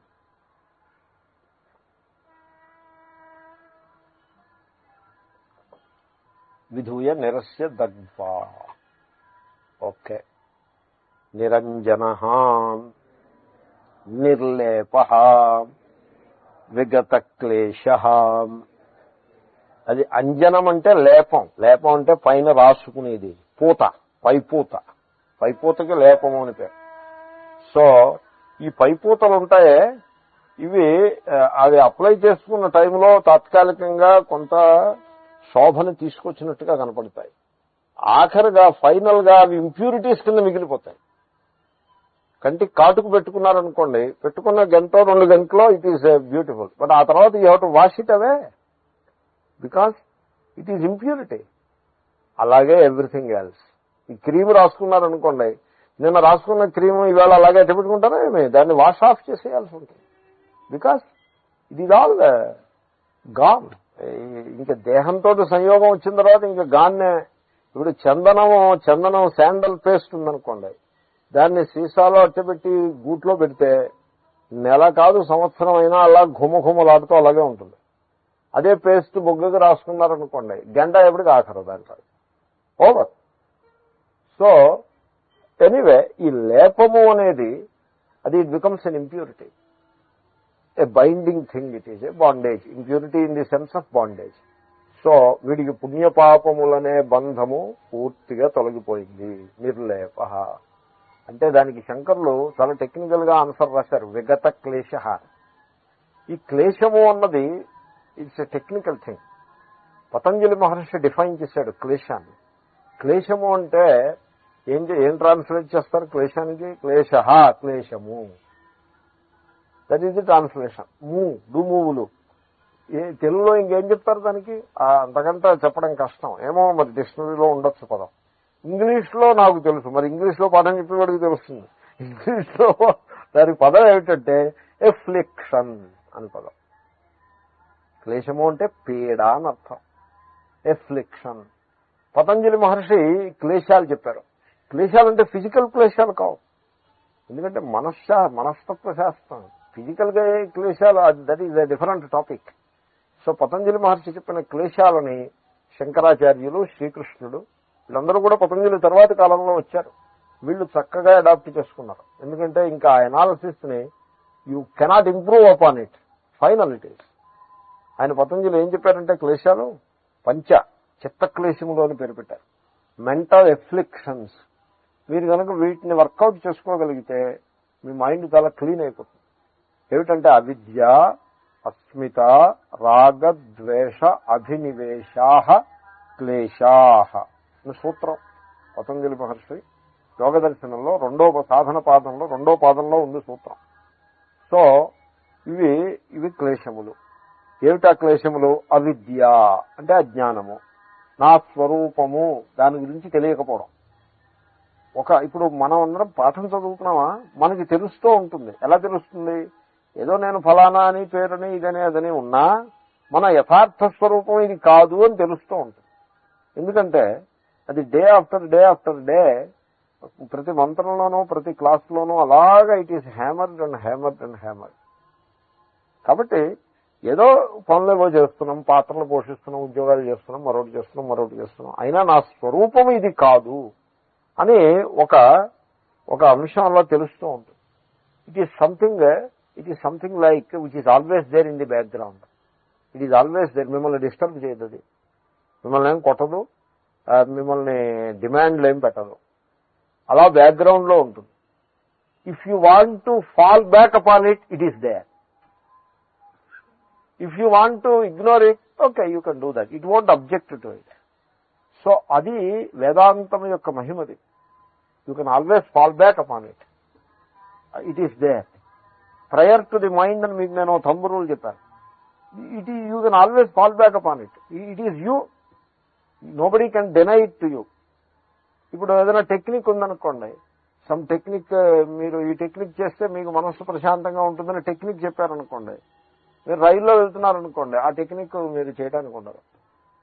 ఈ రకంగా ఏదో some problem, something can deny it to you.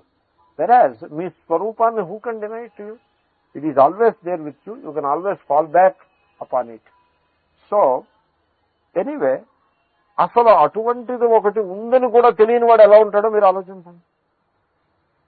అవిద్య, గాఢమైన అజ్ఞానం అంటే అలా ఉంటుంది. అటువంటిది ఒకటి ఉందని కూడా తెలియని వాడు ఒకడు ఉంటాడు. ఒకడేమిటి, అందరూ అలాగే ఉంటారు. అదో పెద్ద మెషీనరీ అది. ఆ సమాజము ఆత్మస్వరూపం గురించి సుతరాము అసలు దృష్టి లేకుండా ఉంటారు. తర్వాత సమాజానికి మార్గదర్శనం చేయాల్సినటువంటి పూచీ ఉన్నటువంటి వాళ్ళు కూడా ఆ పూచీని వాళ్ళు నిర్వర్తించరు. ఎందుకు నిర్వర్తించరో తెలుసా? బికాజ్ ఆల్ మడిల్డ్ థింకింగ్ ఉంటుంది. ఒక ఆయన నాతో అన్నారు, ఏమిటండి స్వామీజీ మీరు ఏం పాఠం చెప్తారంటే, ఏదో వేదాంతం చెప్తూ ఉంటాను. వేదాంతం అంటే ఏమిటి? వేదాంతం అంటే ఏమిటండి? ఉపనిషత్తులు చెప్తూ ఉంటాను. నేను ఉపనిషత్తుల స్పెషలిస్ట్ అన్నారు నన్ను ఎవరిలో. ఎందుకంటే ఈ రోజులో ఉపనిషత్తులు ఎవడో చెప్పట్లేదు. ఉపనిషత్ భాష్యాలు ఎవడు చెప్తున్నాడు? ఎవడో చెప్పట్లేదు. ఎందుకంటే ఓ పట్టాన వాటిని అన్వయం చేయడం కష్టంలాగా ఉంటుంది. ఉపనిషత్తులో దిగితే ఏదో మొదటి 2 భాగం అసలు సంబంధ భాష్యంలోనే వీడు ఇరుక్కుపోతాడు. అక్కడే నట్టు అంటారు, అక్కడే ఆగిపోతుంది. అంచేతనే ఈ గోలంతా వదిలిపెట్టేసి ఉపనిషత్తులు వదులుతారు. సార్ ఉపనిషత్తులు పాఠం చెప్తూ ఉంటారు. ఎవరు వింటారంటే విని వాళ్ళు ఎవరో ఉంటారు. ఏమండి ఈ జనాలకి ఆత్మస్వరూపం చెప్పి మీరు ఎలా నెగ్గుకొస్తున్నారండి అని అంటారు. అంటే నేను అన్నాను, ఏ సమస్య ఉందండి, ఈ జనాల్లో ఇబ్బంది ఏముందంటే, ఈ జనాలు మూర్ఖులు కదండి, వీళ్ళకి ఆత్మ ఏమిటండి అంటే నేనంటాను, చూడండి, why you do say that way? నేను ఈ అభిప్రాయానికి విరుద్ధమైన అనుభవాలు నాకు అనేకం ఉన్నాయి. నేను జనరల్ గా I do not judge like that. ఎప్పుడైనా పొరపాటును ఒక్కసారి జడ్జి చేస్తే వెంటనే ఈ జడ్జిమెంట్ తప్పని నాకు అనుభవం వస్తుంది. నేను అసలు వీళ్ళు వేదాంతానికి అర్హులు కాదని మామూలుగా ఏ మహాత్ముడైనా ఆటోమేటిక్ గా జడ్జి చేసేటువంటి గ్రూపుల్ని కూర్చోబెట్టి వాళ్ళకి శుద్ధ వేదాంతం బోధించి వాళ్ళ చేత తల ఊపించి నేను యువతలకు వచ్చా. ఏమన్నా అమెరికా వెళ్ళి అమెరికా వాళ్ళకి, కెనడా వాళ్ళకి, అమెరికాలో ఉండే బ్లాక్స్ కి, క్రిస్టియన్స్ కి, మిగతా మతాల వాళ్ళకి వేదాంతం చెప్పి వాళ్ళ చేత తల పంకింపజేసినప్పుడు మన సమాజంలో పుట్టి మన కల్చర్లో పెరిగిన వాళ్ళకి వేదాంతం తెలియకుండా ఉంటుందా? వాళ్ళ రక్తంలో దాగే ఉంటుంది. అసలు వేదాంతం ఆఫీసర్ ఉండనే ఉంటుంది. What is the problem? మీరు చెప్పి చూడండి. నేను ఆ మహాత్ముడితో అన్నాను, మీరు చెప్పి చూడండి, ఆత్మస్వరూపం గురించి చెప్పండి ఒకసారి. భాగవతం పాఠం చెప్తున్నప్పుడే, ప్రవచనం చెప్తున్నప్పుడే మీరేమి వెతుక్కోక్కర్లేదు, అక్కడే ఉంటాయి శ్లోకాలు కోకొల్లలుగా. భాగవతం పుస్తకం తీస్తే శ్లోకాల నిండా ఆత్మనిష్టే ఉంటుంది. ఓ శ్లోకం చదివి 10 శ్లోకాలు ఉంటే మీరు ఒక్క శ్లోకం చదవండి, చదివి దాని అర్థం చెప్పండి. You introduce to the people, then they will rise to the occasion. అంతేగాని మీరు ముందే కండెమ్ చేసేసి ఈజీ వే అవుట్ చూసుకుని ఏవో కథలు చెప్పేసి మీ దక్షిణలో మీరు లెక్కేసుకుని లేచకపోతుంటే you are not doing your duty towards the society. Anyway, so విగత క్లేశ, మనం అదృష్టవంతులం. ఎందుకంటే ఆత్మస్వరూపం ఒకటి ఉంది అని you can always fall back upon that feeling. It's a very big feeling it is. So అవిద్య, అది కూడా లేకపోవడం, ఆత్మజ్ఞానం మాట అలాంటి పెట్టి ఆత్మంటూ ఒకటి చాలా విలక్షణమైనది ఈశ్వర స్వరూపమే అనేటువంటి ఉప్పు కూడా అందలేదంటారు. ఉప్పు అందడం అంటారు. అంటే ఈవెన్ రిమోట్ క్లూ కూడా లేకపోవటం, అదే అవిద్య. దాని నుంచి అస్మిత. అస్మిత అంటే అర్థం ఏంటో చెప్పుకుంటారా? నేను ఒక సెపరేట్ ఇండివిడ్యువల్ని సెపరేట్ బాడీలో ఉన్నాను. This is the Asmita. This is what is called extreme dualism అంటారు.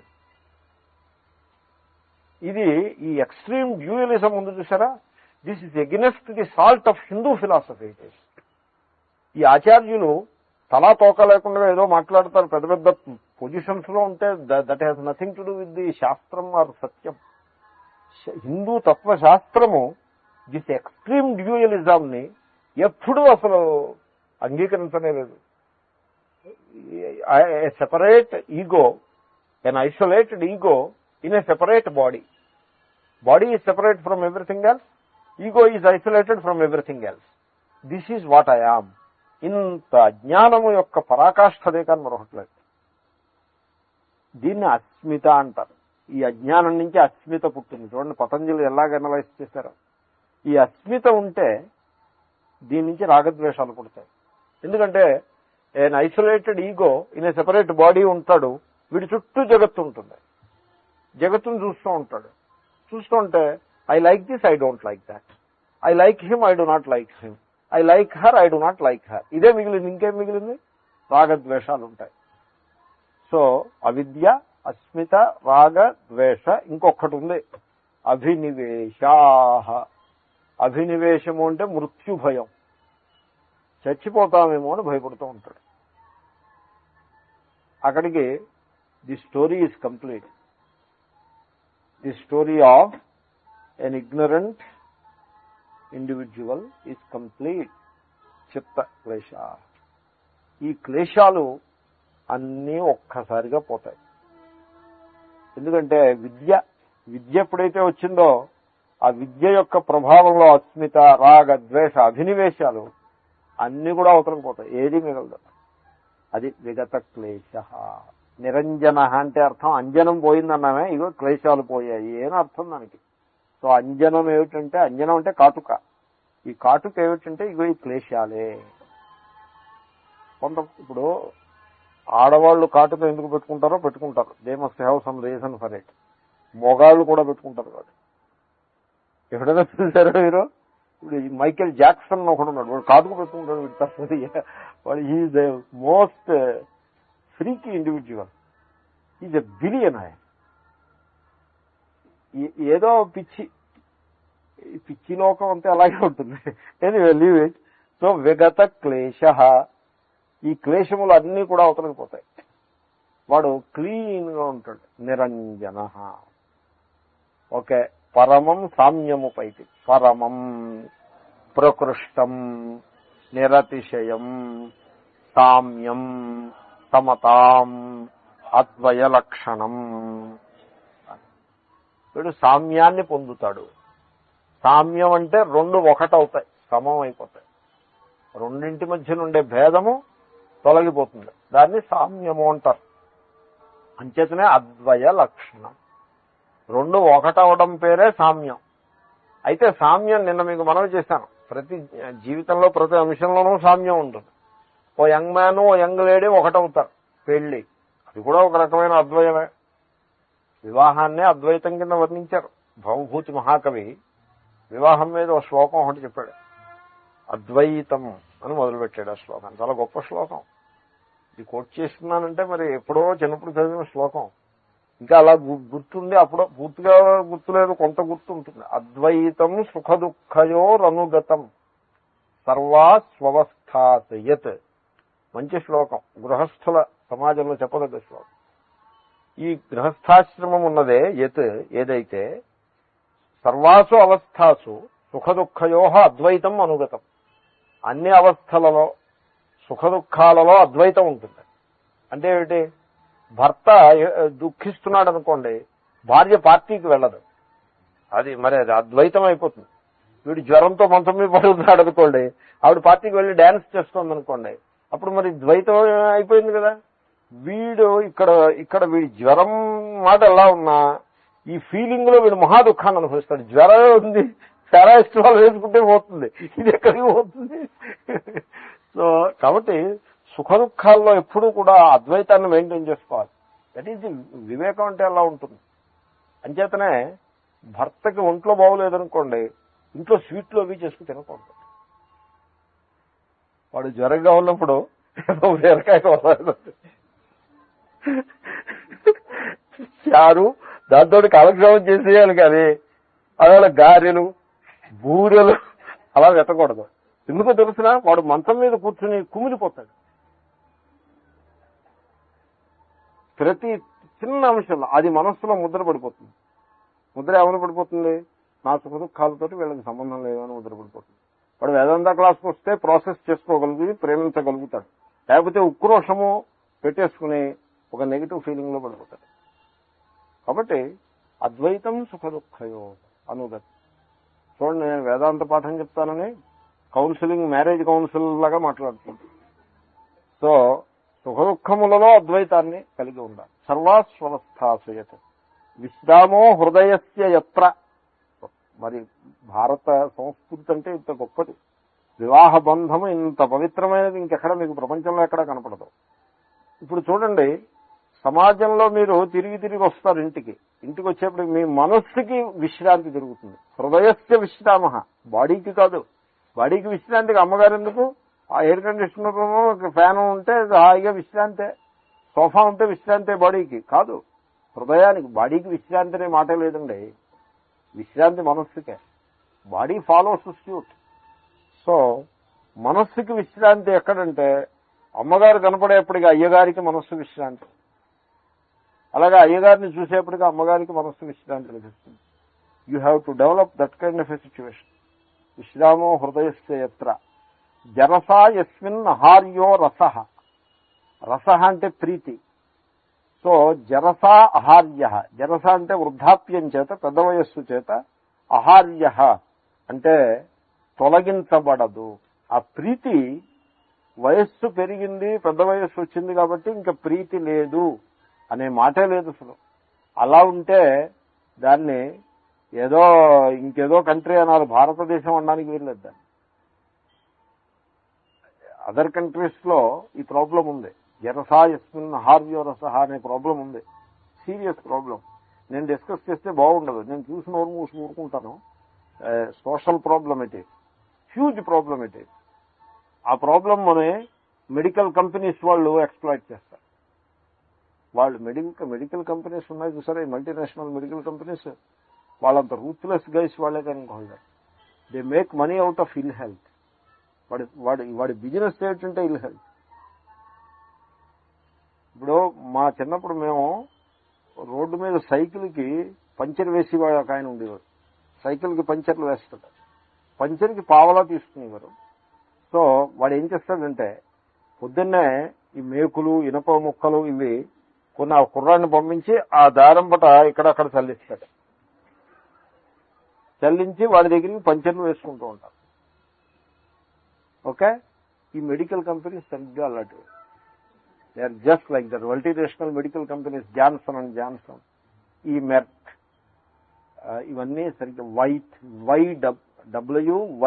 WYETH అని వైట్ అని స్టెరాయిడ్స్ మీద వాడు డబ్బు చేస్తాడు. బాడీకి స్టెరాయిడ్స్ చాలా హార్మ్ఫుల్. స్టెరాయిడ్స్ వాడకూడదు. అయితే వాడు మొత్తానికి స్టెరాయిడ్స్ మీద వాడు బిజినెస్ అంతా స్టెరాయిడ్స్. వాడు ఏం చేశాడంటే బాడీకి హాని చేసే స్టెరాయిడ్స్ ని సమాజంలో ప్రవేశపెట్టాడు. ఇప్పుడు దాన్ని విత్డ్రాయల్ కోసం నానాహింస పడుతున్నారు. ఎనీవే, సో జరసా యస్మిన్ హార్యో రసః. ఓల్డేజ్ వచ్చింది కదా అని ప్రీతి ఇంకిపోవటం అనే మాట లేదు. అది దాంపత్యం యొక్క శోభ. యస్మిన్ హార్యో రసః కాలేన ఆవరణాత్యయాత్ పరిణతే యత్ ప్రేమసారే స్థితం. భవభూతి రచన చాలా గంభీరంగా ఉంటుంది. కాలము గడిచి కొలది ఈ దంపతుల యొక్క మధ్య నుండే అనురాగము పరిపక్వమవుతుంది.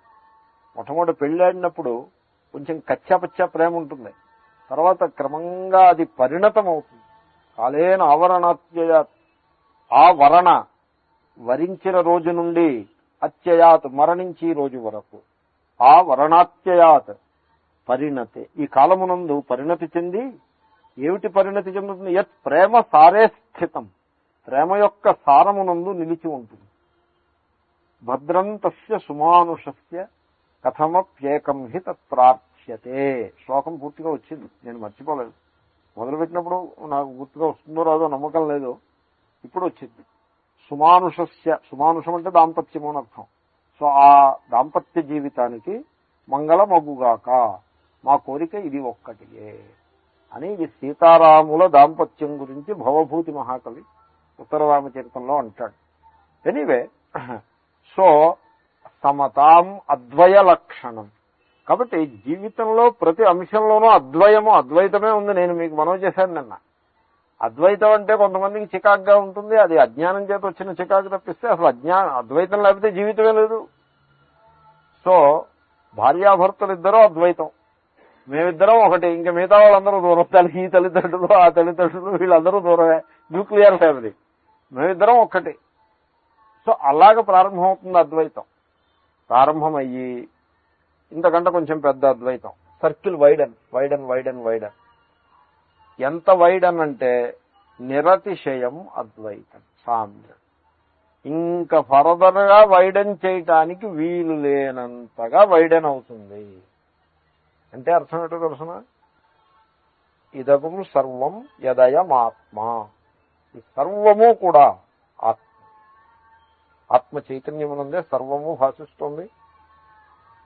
నేను తాను పరాయి అనే భేదమే లేకుండగా ఆ సర్వాత్మభావము, that is the highest equality, highest unity.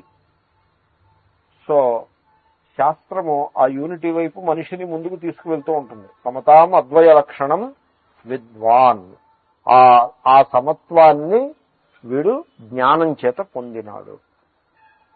అయితే మరి ఇంకా ఎవేవో అద్వయాలు ఉన్నాయి కదా, దాని మీద ఆయన మాట్లాడతారు. ద్వైత విషయాన్ని సామ్యాని అతః అర్వాంచి ఏవా, అర్వాంచి ఏవా కలిపితే అర్వాంచ్యేవా అయింది, ఇంకో ఆయన చెయ్యి. సో అతః అద్వయ లక్షణం ఏతత్పరమం సామ్యం ఉపైతి ప్రతిపద్యతే. ఇప్పుడు ఇక్కడ ఇది పరమం సామ్యం, సర్వోత్కృష్టమైన సామ్యము, సర్వాతిశాయి సామ్యము. అంటే ఎందుకని అలా పరమం అన్నారేమి అంటే, ఏవేవో సామ్యాలు ఉంటాయి లోకంలో. మన ఇద్దరం ఒకే పార్టీ సామ్యం, అలాంటివేవో సామ్యాలు ఉంటాయి. ద్వైత విషయాన్ని సామ్యాన్ని, ద్వైతంలో బతుకుతూ ఉంటాడు, ఏదో పిసరంత సామ్యం పెట్టుకుంటాడు. ఎలాంటి సామ్యం? ఊరికే తలుపులు దగ్గరికి వస్తే మళ్ళీ విడిపోతూ ఉంటాయి, అలాంటి తలుపులు సామ్యం. ఈ రెండు తలుపులు కలిసి ఉంటాయా విడిపోతాయా అంటే ఏమో, ఇగో ఇప్పుడు విడిపోయాయి. రెండు తలుపులు ఉన్న రోజులు మాట. ఇప్పుడు ఇంక రెండు తలుపులు లేవు, ఒకే తలుపు చూస్తాం.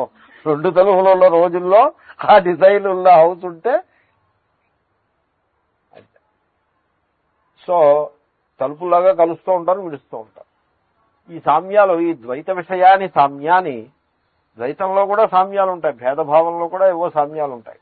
అవి అర్వాంచి, మంచిదే, సామ్యం ఎక్కడున్నా మంచిదే. కానీ ఇక్కడ మనం మాట్లాడుతున్న సామ్యము ఇది పరమం సామ్యం. అవన్నీ అర్వాంచి. అర్వాంచి అంటే తక్కువ స్థాయికి చెందినవి. అర్వా కంటే క్రింద నుండేవి. అర్వాక్, అర్వాంచి అది శబ్దం, బహువచనం. అర్వాంచి చేతనే భాష్యం పాఠం చెప్పాలంటే సంస్కృతం దిట్టంగా వచ్చి ఉండాలి. ఏదో కొద్ది సంస్కృతం కాదు, చదివేవాడికి వర్కింగ్ నాలెడ్జ్ ఉంటే చాలు. చదివేవాడికి కాదు, చెప్పేవాడికి. అంచేతనే మా గురువుగారు మాట్లాడుతూ ఉంటారు, మీరు సంస్కృతం నేర్చుకోలేదని బెంగ పెట్టుకోవద్దు, సంస్కృతం వచ్చిన వాడి దగ్గర చదువుకోండి. లేదా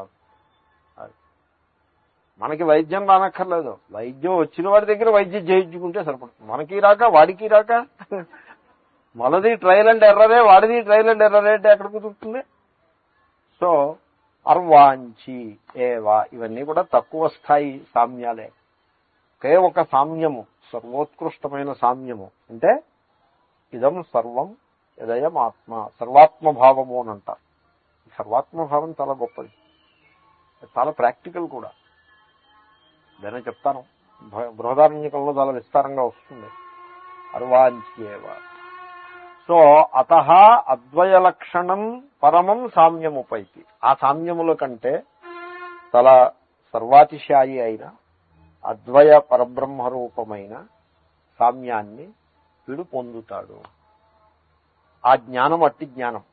ఈ ద్వైత విషయాన్ని జ్ఞానాలు ఉన్నాయి చూసారా, ద్వైతంలో జ్ఞానాలు ఉంటాయి, ఏవో సామ్య బోధకములైన జ్ఞానాలు.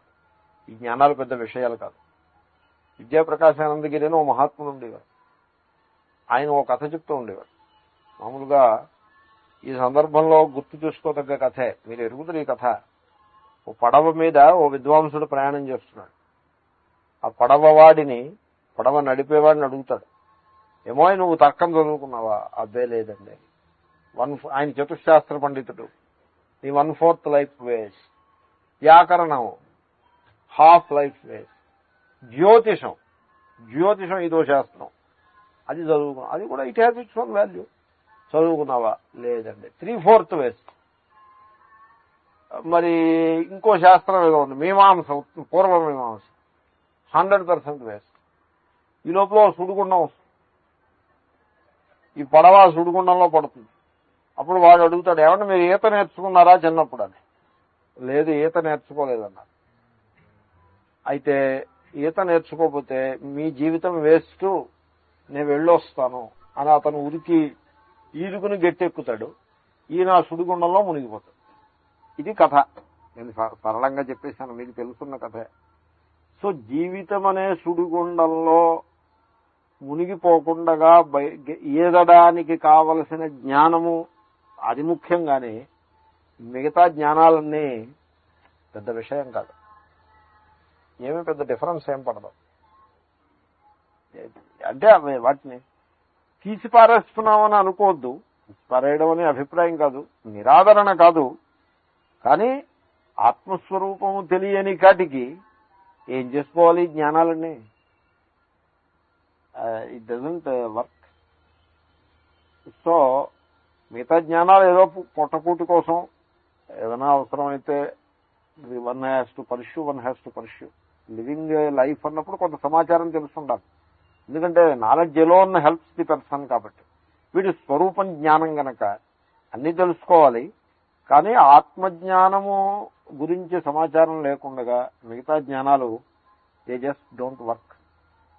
నేను చూస్తూ ఉంటాను సమాజంలో, ఇక్కడే, ఎందుకు ఎక్కడో చూడడానికి ఇక్కడే ఉన్నారు. ఈ సమాజంలోనే, ఈ గ్రూప్లోనే ఎంతెంత విద్వాంసులు, ఎంతెంత పెద్దలు ఉన్నారు.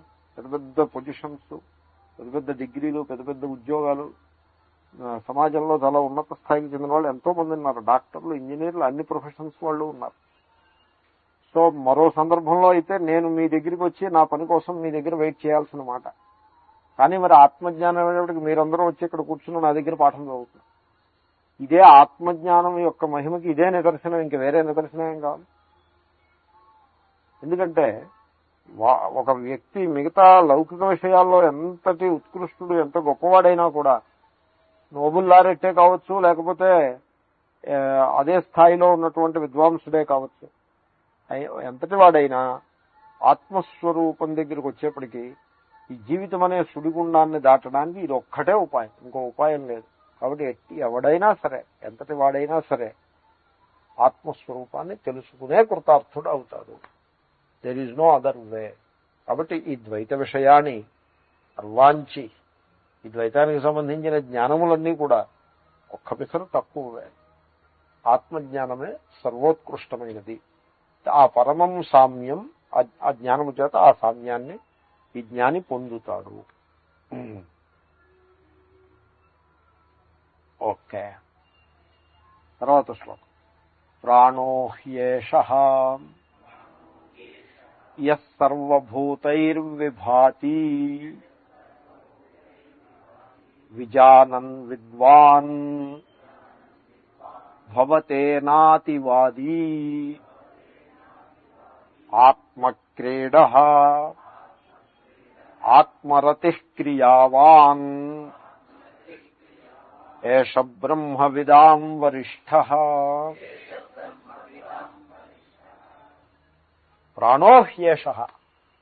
ప్రాణః అంటే సూత్రాత్మ, అంటే ఈ జగత్తుకంతకి మూలంలో ఉన్నటువంటి ఆ శక్తి స్వరూపం ఏది కలదో దానిని ప్రాణశబ్దం చేతను వర్ణిస్తారు.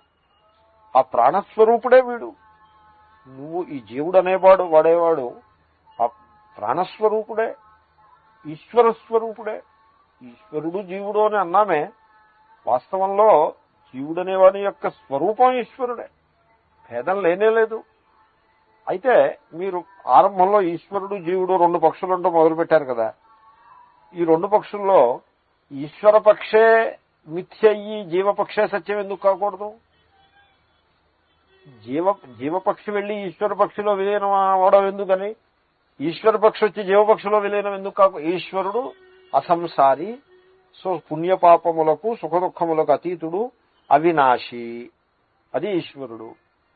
జీవుడు సంసారి, సుఖీ దుఃఖి, బద్ధుడు, వినాశి. అంటే ఈ దేహంతో పాటు విడిపోతాడు, ఇంకో చోటికి వెళ్తాడు. ఇది ఇప్పుడు ఈ రెండు ఇక్కడ ఉన్నాయన్నారు. ఈ రెండు ఇక్కడ ఉంటే ఈ జీవుడు వెళ్లి ఈశ్వరుల్లో కలుస్తారు అని చెప్పారు. పరమం సామ్యముపైతే. ఈశ్వరుడు వచ్చి జీవుల్లో కలవచ్చు? Why not? ఈశ్వరుడు వచ్చి జీవుల్లో, తార్కికులు ఇలాగే ఉంటారు. తార్కికుల యొక్క పూర్వపక్షం ఇది. ఇప్పుడు జీవుడు ఈశ్వరుడు ఒకే హృదయంలో సమాన వృక్షమునందు ఉన్నప్పుడు జీవుడు వెళ్లి ఈశ్వరుల్లో కలిసిపోతాడు, అదే మోక్షం నువ్వంటే. ఈశ్వరుడు వచ్చి జీవుల్లో కలిసిపోతాడు కాబట్టి ఈశ్వరుడు బద్ధుడైపోతాడు, వై నాట్ అని ఒక ప్రశ్న. ఇది ఊరికే ప్రశ్నే కాదు, దీని మీద గ్రంథాలున్నాయి, మతాలున్నాయి, కల్ట్స్ ఉన్నాయి, కథలున్నాయి. ఈశ్వరుడు వచ్చి వైకుంఠంలో ఏదో తేడా వచ్చి అక్కడ మనస్సుకు ఉల్లాసం లేక అదంతా గడబిడైపోతే వచ్చి భూలోకానికి వచ్చేసాడు అని కథలు విన్నారా లేదా మీరు? ఇప్పుడు మనమంటే కథలు అని అనుకున్నాం గానే ఆ కథల మీద బేస్ అయిపోయి ఓ పెద్ద కల్తను నడిపేసి వాళ్ళు ఉన్నారు. 10,000 మెంబర్స్ లేకపోతే 10 lakh మెంబర్స్ కల్ట నడిపిస్తూ ఉంటాడు. ఇలాంటి కథ ఒకటి పట్టుకున్నాయి. ఎంతసేపు ఈ కథనే ఇటు తిప్పి అటు తిప్పి చెప్తూ ఉంటాడు. అంతే, కథే బేసిస్. కాబట్టి అలా కూడా అవ్వచ్చు కదా. తార్కికుల పూర్వపక్షమే ఇది. క్షేత్రజ్ఞ భాష్యంలో దైవం రక్షిస్తే చెప్తాను మీకు పాఠం 13వ అధ్యాయ భాష్యం. అక్కడ ప్రధానమైన పూర్వపక్షం ఏంటంటే హృదయంలో ఈశ్వరుడు ఉన్నాడని మీరు చెప్పారు. హృదయంలో ఈశ్వరుడు అంటే ఈశ్వరుడికి ఈ సుఖ దుఃఖాలు, ఈ పుణ్యపాపాలు అంటుకుంటాయా, అంటుకోవా? అంటుకుంటాయనే అనిపిస్తోంది. పొద్దంతా ఈ హృదయంలోనే కూర్చుంటే మరి అంటుకోకుండా ఎలా ఉంటుంది అని పూర్వపక్షం. సో ఇప్పుడు గంగానదిలో వెళ్ళి మురిగ్గుంట కలుస్తుంది, మురిక్కాలవ కలుస్తుంది. కలిస్తే ఊరికే మీరు దృష్టాంతం మట్టుకే తీసుకుని మీరు చెప్పండి, గంగ మురికి గుంట అవుతుందా లేకపోతే మురికి క్లీన్ అయిపోయి గంగలో కలిసిపోతుందా? ఏమిటవుతుంది? సో గంగ యొక్క బలం ఎక్కువ, దాని పవిత్రత ఎక్కువ, దాని బలం ఎక్కువ, దాని ఫోర్స్ ప్రవాహం ఎక్కువ. కాబట్టి ఈ మురికి గుంటని అది జీర్ణం చేసేసుకుని తాను స్వచ్ఛంగా అలా మిగిలిపోతుంది. అలాగే ఈశ్వరుడి బలం ఎక్కువ, జీవుడి బలం ఎక్కువ. ఈశ్వరుడి బలం ఎక్కువ, ఈ జీవుడి బలం చాలా అల్పమైన బలం. కాబట్టి ఈశ్వరుడు మిగిలి జీవుడు కలిసిపోతాడా, జీవుడు మిగిలి ఈశ్వరుడు కలుస్తాడా? నీకు ఏమి తర్కం ఇది? కాబట్టి ఆ రకంగా కొంచెం రోడ్డు సైడ్ తర్కాన్ని అవలంబించినా కూడా ఈశ్వరుడే మిగులుతాడు, జీవుడు కలిసిపోతాయి. కాబట్టి పరమం సామ్యముపైతి. కనుక ఈశ్వరునకు సంసారిత్వము ఉండదు. ఈశ్వరుడు హృదయంలో ఉన్న ఈశ్వరునకు సంసారిత్వము అంటుకోదు. జీవునికే ఒక్కసారి తెలివితేటలు తెచ్చుకున్నట్లయితే జీవునికే ఈశ్వరత్వము వస్తుంది. సో పరమం సామ్యముపైతి. అంచేతనే ఈ జీవుడు వాస్తవ స్వరూపము ప్రాణ ఏషః. వీడు ప్రాణస్వరూపుడే, వీడు పర ఈశ్వరుడే. యస్ సర్వభూతైర్విభాతి. చూడండి ఎంత అద్భుతంగా చెప్తుందో శృతి. ఆ సర్వేశ్వరుడే, సర్వశక్తివంతుడైన పరమేశ్వరుడే ఈ 5 భూతాలతో కలిసి ఈ 5 భూతముల ఆట వస్తువులో ప్రకాశించుచున్నది అని ఆ విధంగా విజానన్ విద్వాన్ భవతే నాతివాది. ఈ అతివాదిత్వము అని ఒక టాపిక్, ఇది వెరీ వెరీ ఇంట్రెస్టింగ్ టాపిక్. ఈ ఛాందోగ్యంలో ఉంది, ముండకంలో ఉంది. ఇంకైతే ఇక్కడ భాష్యకారులు కూడా ఈ శ్లోకానికి చాలా విస్తృతమైన భాష్యాన్ని రాశారు. మనం ఒక 2 days 3 days ఈ శ్లోకంలో పట్టుకో ఉంటుంది ఇది. So we will do it tomorrow. ఓం పూర్ణమద పూర్ణమిదం పూర్ణముద్యతే పూర్ణస్య పూర్ణమాదాయ పూర్ణమేవావశిష్యతే.